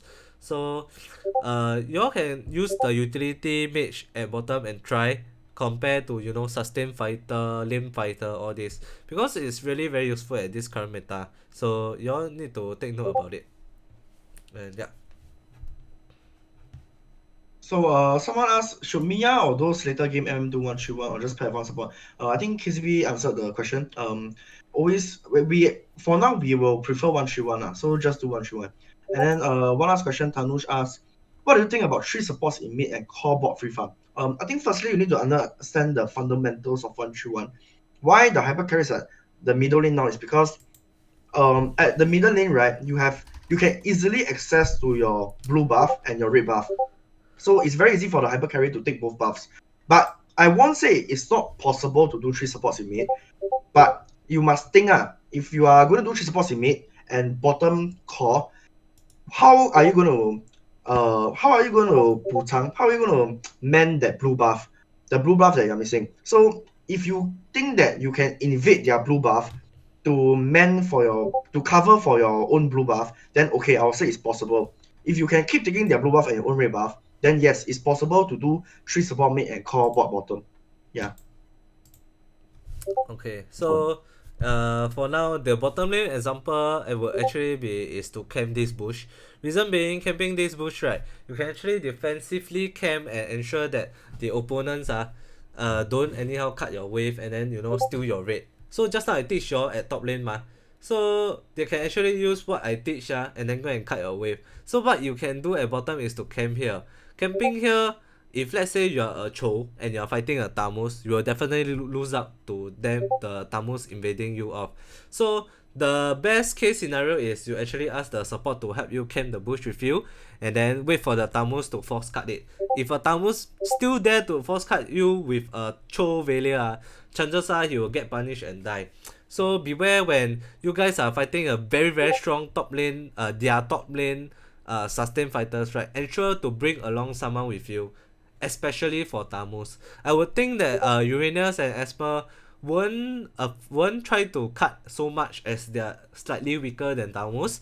But for Tamus, to play it safe, I recommend you all to camp with the support over here.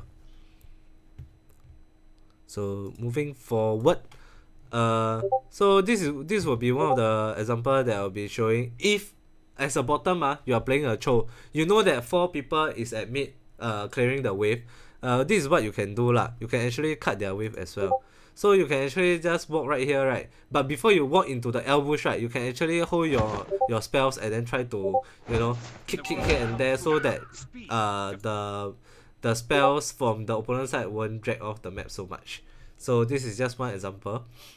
Then also at bottom lane, right, if let's say you cut off the wave, what you can do is you can take either the Pokemon healing crab, or you can take the small creep at their side. But as a Cho, I don't recommend you to either take of this, because you are likely going to get KS by the opponent. So if let's say you are a Masha or you are a Jaw holding bottom, chances are you can actually steal either of the jungle creep or the Pokemon. That is still fine, because Jaw, like what I said, is one of the fast clearing offlaner among everyone. So please take note about what hero you take to invade them. If you take a Cho, please don't invade them, because it is very weak, especially in the early game. So what you can do is, if you really want to steal their buff or something and you got no retreat, right, chances are, I think from my list, I would say Masha and Jawhead is the best at clearing all these jungle creep. So yep. Okay, so to answer some questions, Diggy or Nala can be support mage. Yes, they can be support mage. Then Davies asks is, if they core bottom, they should keep rotating bottom to pick off the core. But okay, that's why I said, I give you the strategy. If you want to play core bottom, you have to invade their blue. And if you actually manage to successfully invade their blue, and your tree is doing enough pressure to their team, it's actually very hard for their team to come and catch you, pressure your marksman. So yeah, you just have to keep pressuring them with the tree. And L4, I see a lot of higher offlane and higher hyper. Which one is stronger, and how to draft the rest of the team accordingly? Definitely higher hyper is stronger, and higher offlane is not the matter at all. That's what I can say. And if you want to know how to draft the rest of the team accordingly, maybe you can ask it in the Q&A later. And then another question is, when do you show up on minimap?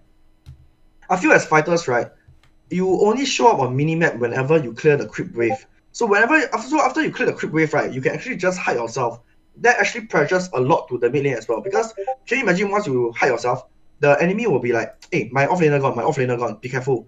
So try only show yourself when you are clearing the creep. And then last question, do you think Bana is better at being top alone or with another hero at bottom? Being top alone definitely is better. Okay, let's move on.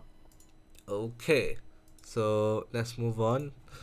So remember guys, the importance of skills for side lanes. So as I mentioned just now, side lanes really determine on the skills that you take. So I would say that all the skills right actually are very important. So but you only can pick one ma. So one of the thing is you have to pick it wisely. So why, in what scenario you should pick it wisely? So let me move the slide fast. So for now we have execute, we have revitalize, we have flicker, we have vengeance, and we have purify. So Ly, you may try to explain your point of view about all these skills first. Yeah, so actually as a marksman, I only run a few spells, such as Flicker, Purify, or Retribution.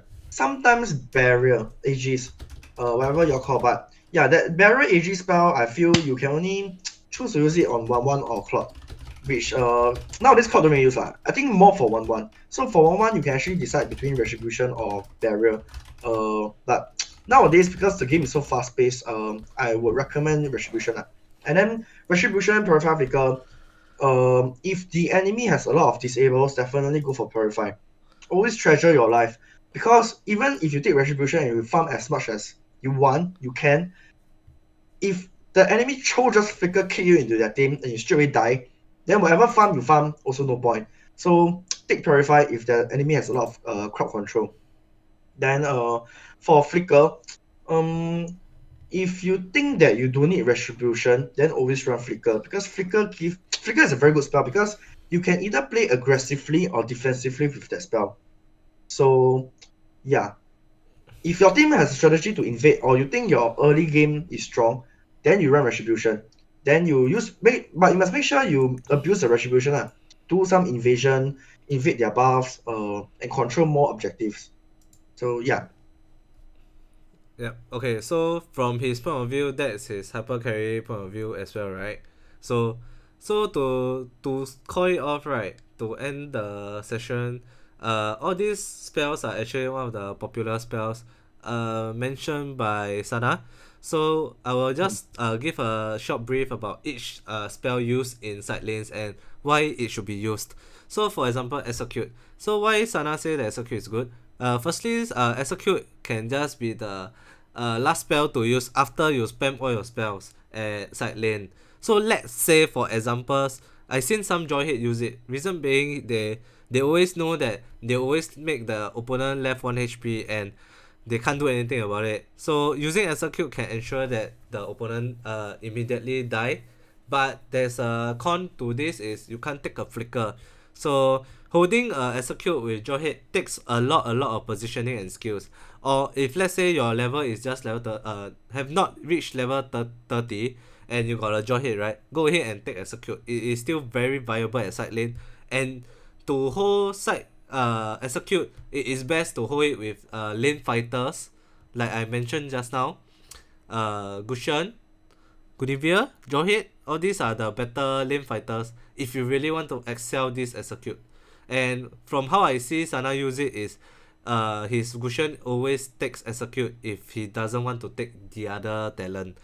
It is just to burst off the opponent at 1 HP. You know that, oh, as a Gushan I fight maybe a Uranus, I always ensure that his HP is 1 HP.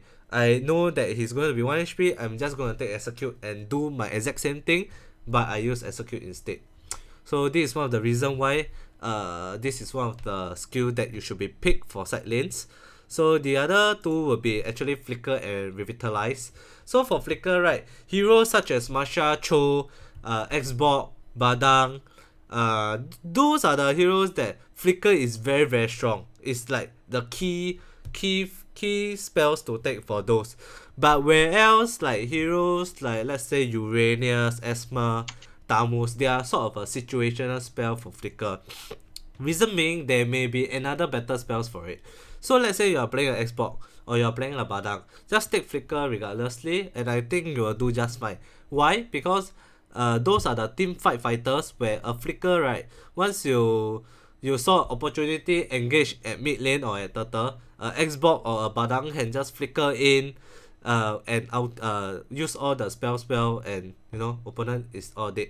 Or you can just use a Xbox to ulti in, and if any one of them flicker it out to escape from your ulti, right, you can flicker and release your ulti with an Xbox and ensure the kill potential with it.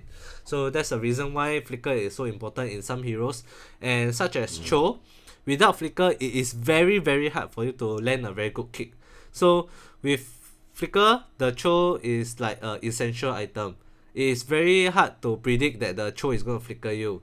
So the Cho will try to flicker and kick you, right? Kick your hyper carry, and that's it. The game is over because the Cho managed to kill off your hyper carry. And a side lane Cho, chances are its damage itself can make your hyper carry dish out to 10%. So all he need is just a follow up poke or follow up ticker of them. Your hyper carry is dead already. Unless your hyper carry will have some items such as Wind of Nature or Demon Wings, things like that may slow down the Cho killing potential of your hyper carry. So these are the things that you all need to take note of. But I would say that holding Flicker among all spells, right, will reduce your laning phase among all, because if you are holding execute, you can actually do more in the lane phase, and you may actually cut them off and win the game from there by them not taking the EXP and you taking all the EXP and zoning them all out.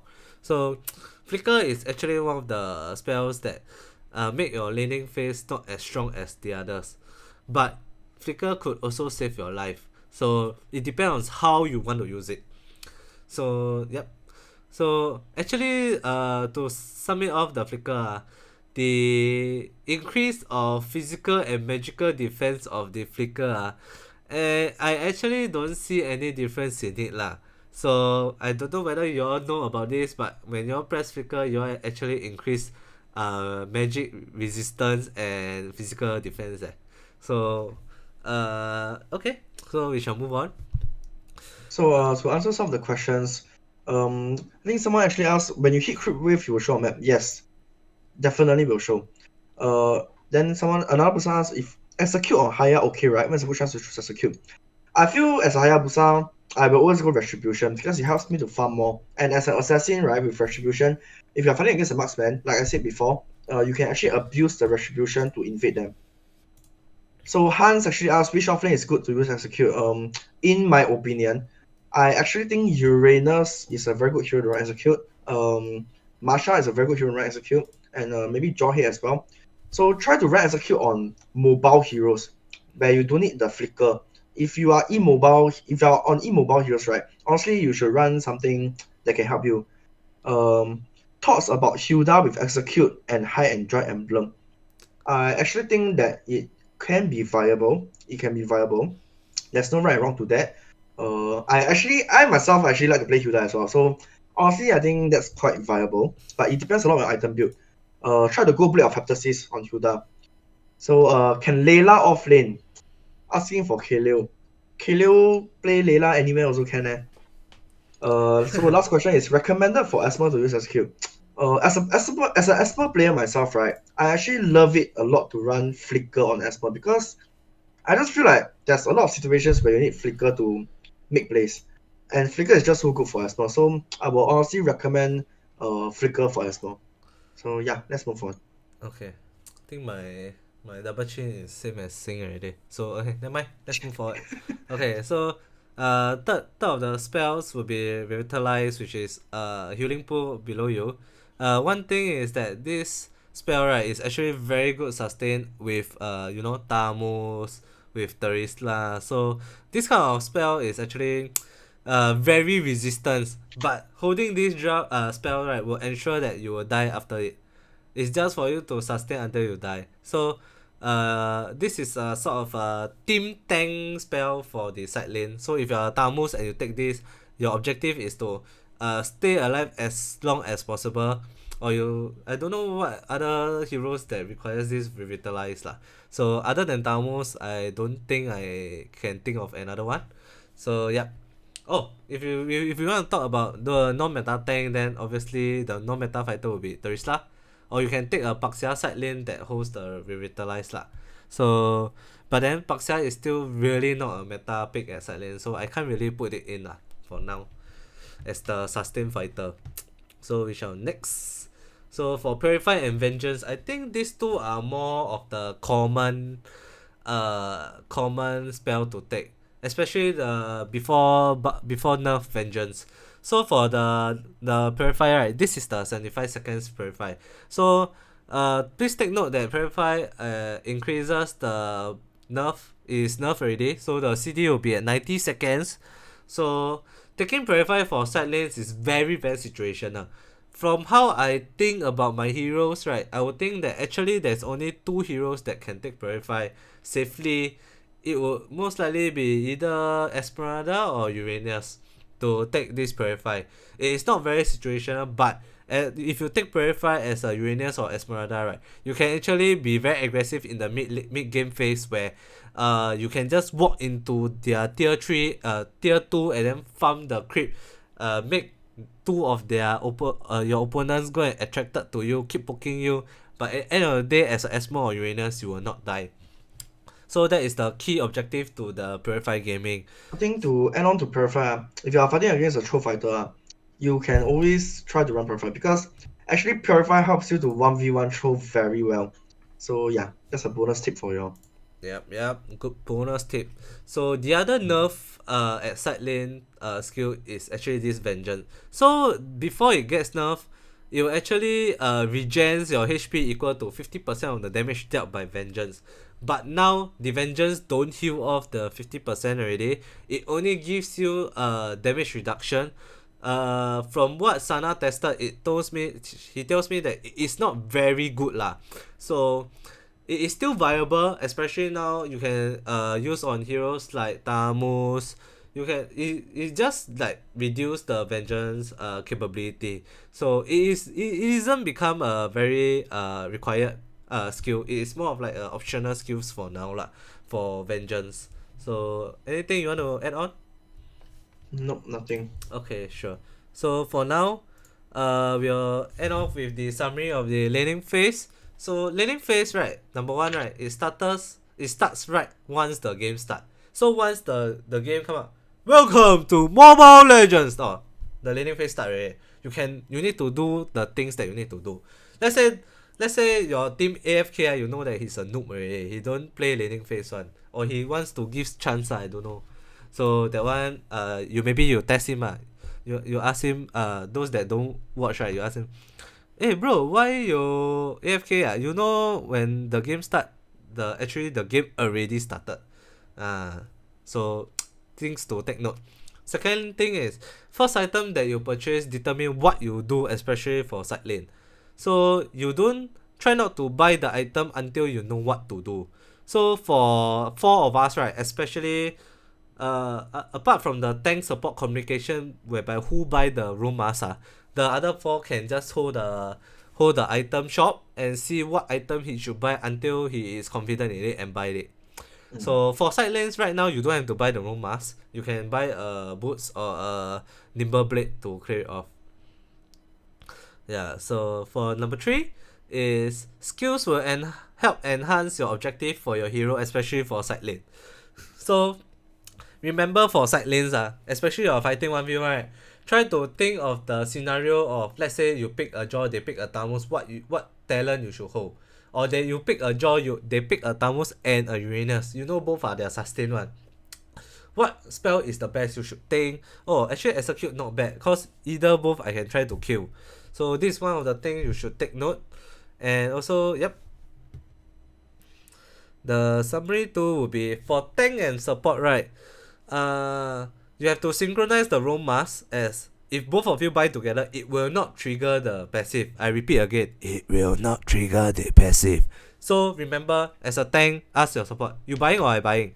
Oh, he said, I buy, then you just buy, you just hold your room mask first. Suggested item, room mask, clear the first wave, then you buy the room mask. So yeah. So number 5 only requires either tank or supports to help clear jungle for the hyper carry, while the other requires to give vision, harass opponents, catch side lanes. So one of the tank or support should clear the jungle for the hyper carry together. Not you as a tank, you alone clear, then you take the buff. That one I need to kick you out of the room if you play with me. Then the other one has to give good vision and give map pressure to the opponent so that they cannot anyhow walk around the map. This is one of the key points for supports or tanks. So the last summary will be hyper carry just requires to farm and don't die. Don't die. So maybe It sounds easy, but it's not easy. yeah, it is not easy. It sounds easy, but it's not easy. Yeah. There's a lot of aspects to farming and there's a lot of aspects to team fighting, so it's not that easy. Although it looks short and straightforward, but it's not that easy. Play more, train more. Yeah, just don't die. Okay, so now we will move on to the Q&A. But before we move on to the Q&A, later on we will have a survey. Please, I hope you all can do the survey for us. So let's move on to the Q&A. Okay, so Q&A session. Okay, so number 1, what do you think about 3 supports in mid? Why? Do you want to start it off? Never mind, you start first. Okay, so for 3 supports at mid, right, I think it's ideally okay, but not a lot of hyper carries can take 2 lanes. So for example, I would say that only Link and Clock can take top and mid. So in order for these 3 supports to be at mid, right, it will sacrifice one of the lanes to not have any laner. Meaning to say, it will be maybe a Angela, Velia, Popo at mid. And then Link will be farm mid and top, mid and top. So ideally, I wouldn't say that it is very good. Because if you start off 3 support, right, and if I know that you start at 3 support, I will ensure that both side lanes cut the wave, cut the lane. Because you only can camp 1 lane. Because 3 mid 3 support mid, 1 of the hyper carry at somewhere, and only 1 fighter can camp 2 bush, can camp 2 lane. I doubt so. So best case is you know they start 3 support in mid, and you have a Jawhead and a Tamus, both lane just cut and see how things goes. Even if one lose out, try not to die lah. That's the best case scenario. So yeah, to answer off. So the next question is should support buy mask level 1 in mid?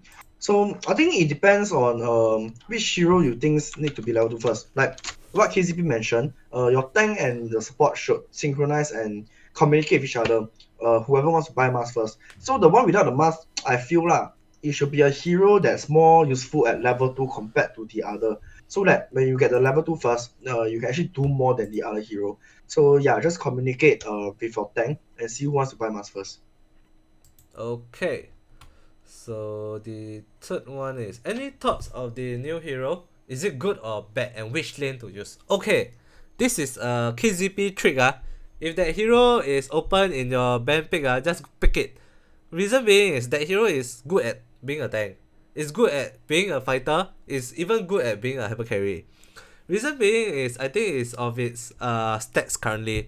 So if I were to play as a tank Yu Zhong, I will have to take the tank emblem that is the new emblem one, the one that blasts off. I can't remember what is it because I don't really use that much.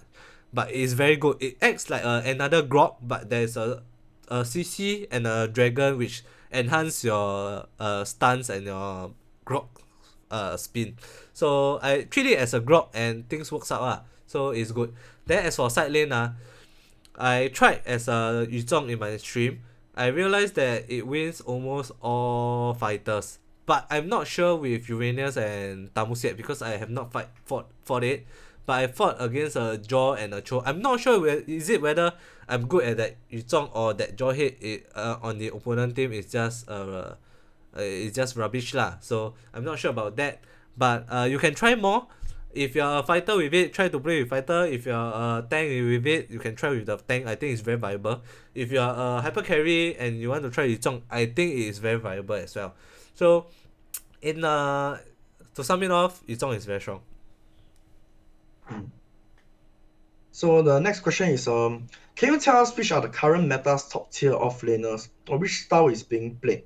I think Kayzeepi did mention in his first few slides Uranus, Tamus, Esper, and of course Yu Zhong, these 2 heroes.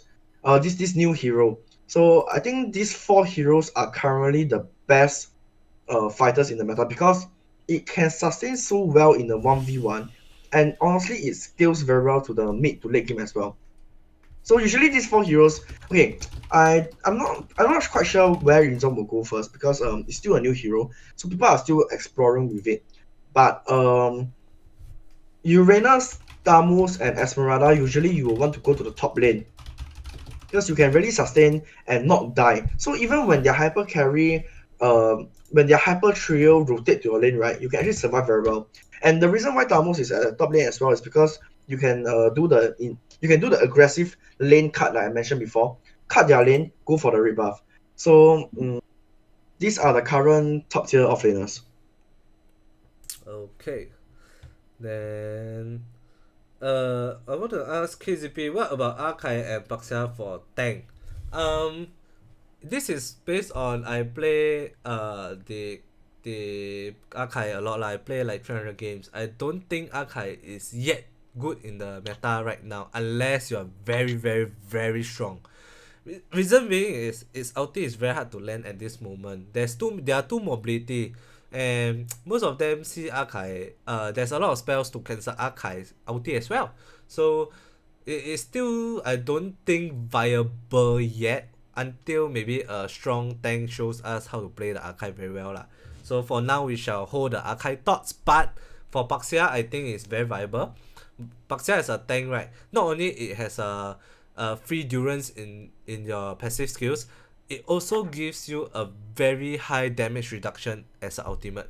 So I think Baxia is a very strong hero, but you need your team to have more CC with it, because if you're not taking Baxia, chances are you're taking either Kufra, Atlas, or even heroes like Grok.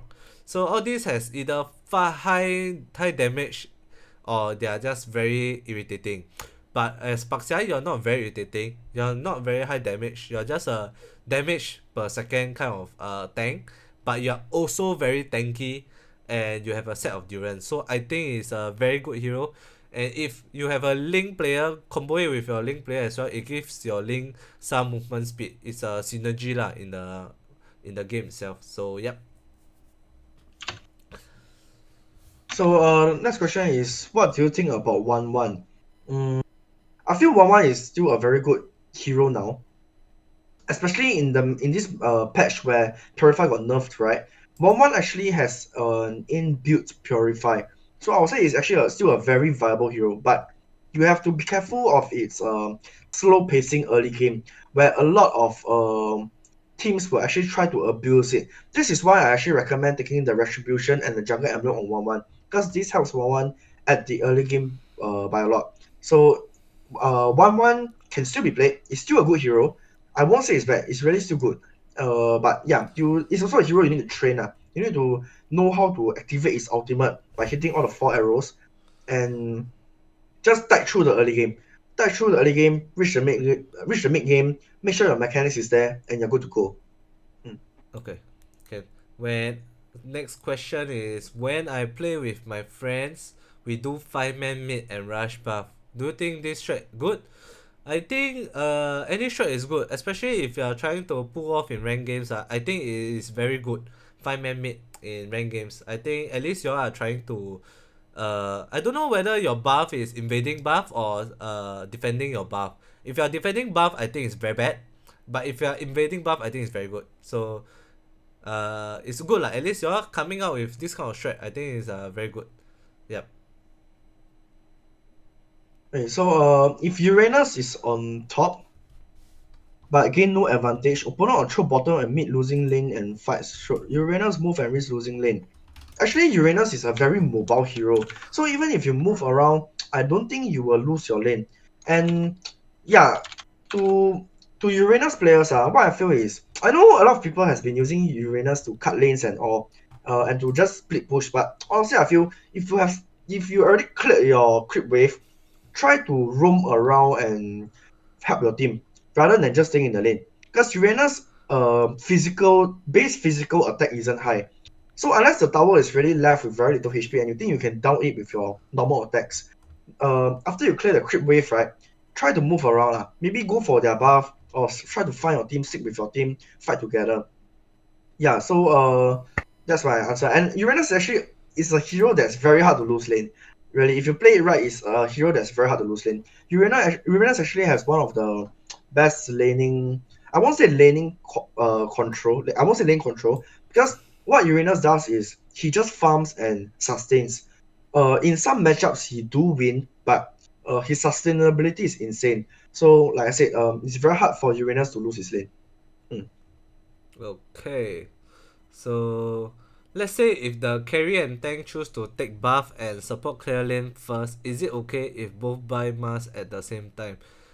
If let's say you are doing to this kind of execution, the support will be already level 2 due to clearing the wave already. So if both buy mask, then the mask will ticks at the tank, then your hyper carry won't be taking the mid first wave, which I think is not as good as when I think the more of it, I don't think it's good lah. This setup, unless your support is a Selena, which is a level 2 very high power spike hero, and by doing this, you need to invade their blue or invade their red. So let's say carry and tank choose to start blue, then the mid support is a Selena. He wants to clear mid, then invade their red. Then I think it's good. So yep. So next question is Sylvana top lane good, else which lane better? If you actually you can run both top and bottom lane. It really depends. But all I can say, if you are running it on the top lane, like I mentioned before, top lane is more prone to ganks, right? So maybe when you are running on the top lane, try to take a tank emblem. Actually, tank emblem on Sylvana is a meta. So if you are running Sylvana on the top lane, go for tank emblem. If you are running Sylvana on the bottom lane, then it's okay. Go for your normal mage emblem. So yeah. Okay. So last question. If enemy pick assassin for hyper such as Link and Lance, what should our hyper carry? Is it good enough or we should use assassin too?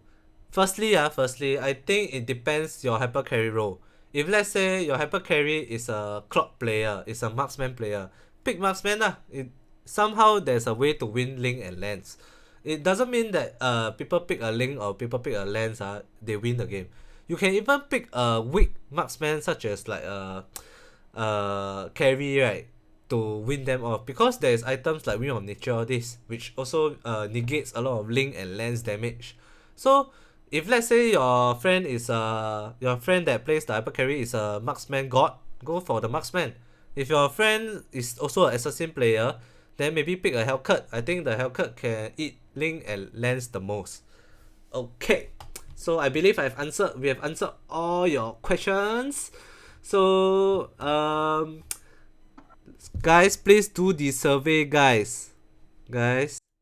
So remember to do this survey, yeah. The survey is right here. Please do the survey. Okay.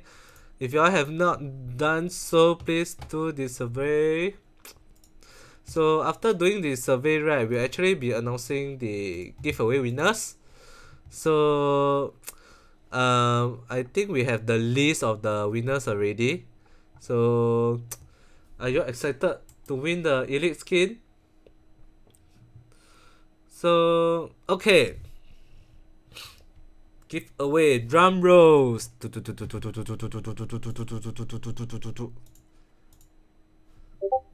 Number 1, the winner will be Michelle Ang Sing Yi. Well done. It's a girl. Wow, girl play Mobile Legends. Congratulations. Wow, I don't even know it. Okay, second winner will be Ong Pang Shen. Oh my god. I don't know. Is that another girl? No, right? So I didn't know lah. Why you care is a girl or not? Hey. So the third winner is Teo Rui Ling. Well done.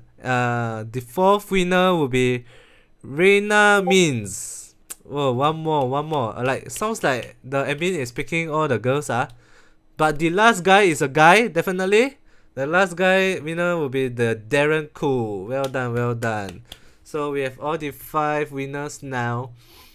So please PM the admin or ask admin, and if the girls right there that won the giveaway is single, you can PM me as well. I can give you Sana's number. Sana is still single. Yes, Sana is still single and available. And he is available. So alright, so I'll end it off right, guys. So thanks everyone for watching this episode. Stay tuned for the next episode on the 8th July when we will cover more on roles. And my assistant coach for the episode will be... Wait for official news. So Thanks everyone. Bye. Yeah, so those of who have signed up for the Q&A session, right, please head over to the Discord now. We will begin in roughly 5 minutes after I end the stream. and join the EXP Plus mentoring voice channel, and also leave your question in the question text channel. Those of you who haven't joined the Scape ML Discord, please check your email for instructions or use the link. So if you guys are interested, you guys can find out more details soon, which we will announce the details for the next Q&A session after the workshop on the 24th. So remember to sign up as soon as possible because there are limited slots per Q&A sessions. Of course, there is also diamonds to be won for you guys, okay? So I think there's about 2k diamonds, right? I mean, there's 2k diamonds, so yeah. So please join. You all can ask me any question also. I will try to answer as many as possible. So also please also stay tuned for all our other programs such as Sync Up, where my teammate Sing will be talking more about ML and how he feel about the recent patch. Also I think his upcoming guest very chill one. Cause I got see the back view is long hair one. So I think it's a girl lah. So y'all confirm will want to watch. So alright, stay tuned to Scape and RG Facebook to see who is the guest for Sync Up as well as for my next assistant coach. So once again, this is EXP Plus Workshop presented by Scape. Thanks to all of you for watching, and we'll see you on 1st if you are watching Sync Up, 8 if you are coming back to the next coach. So bye bye.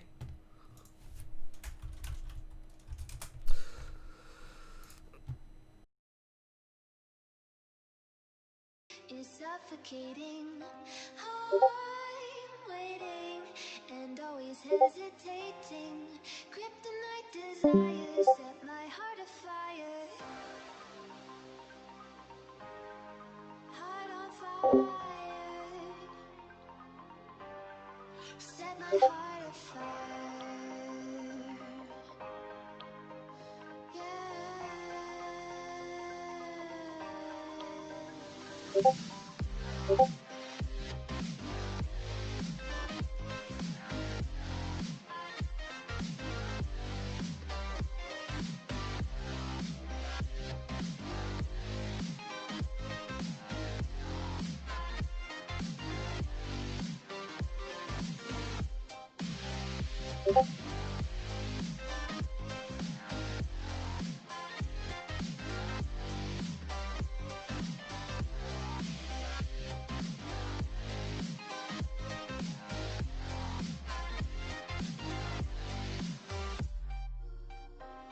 With crimson secrets and forbidden bliss, can't stay still, don't stop that thrill.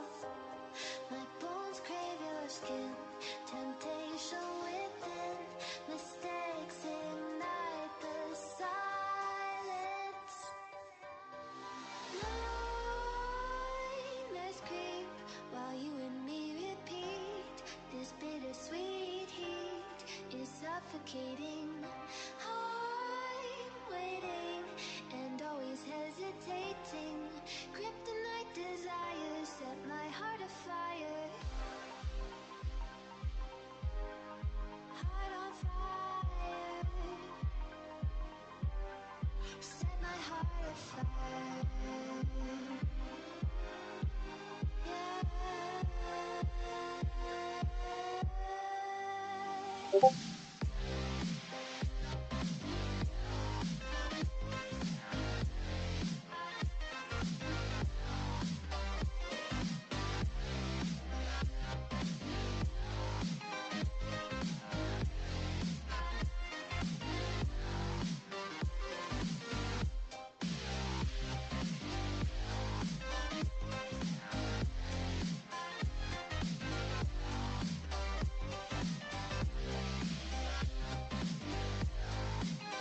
Yeah.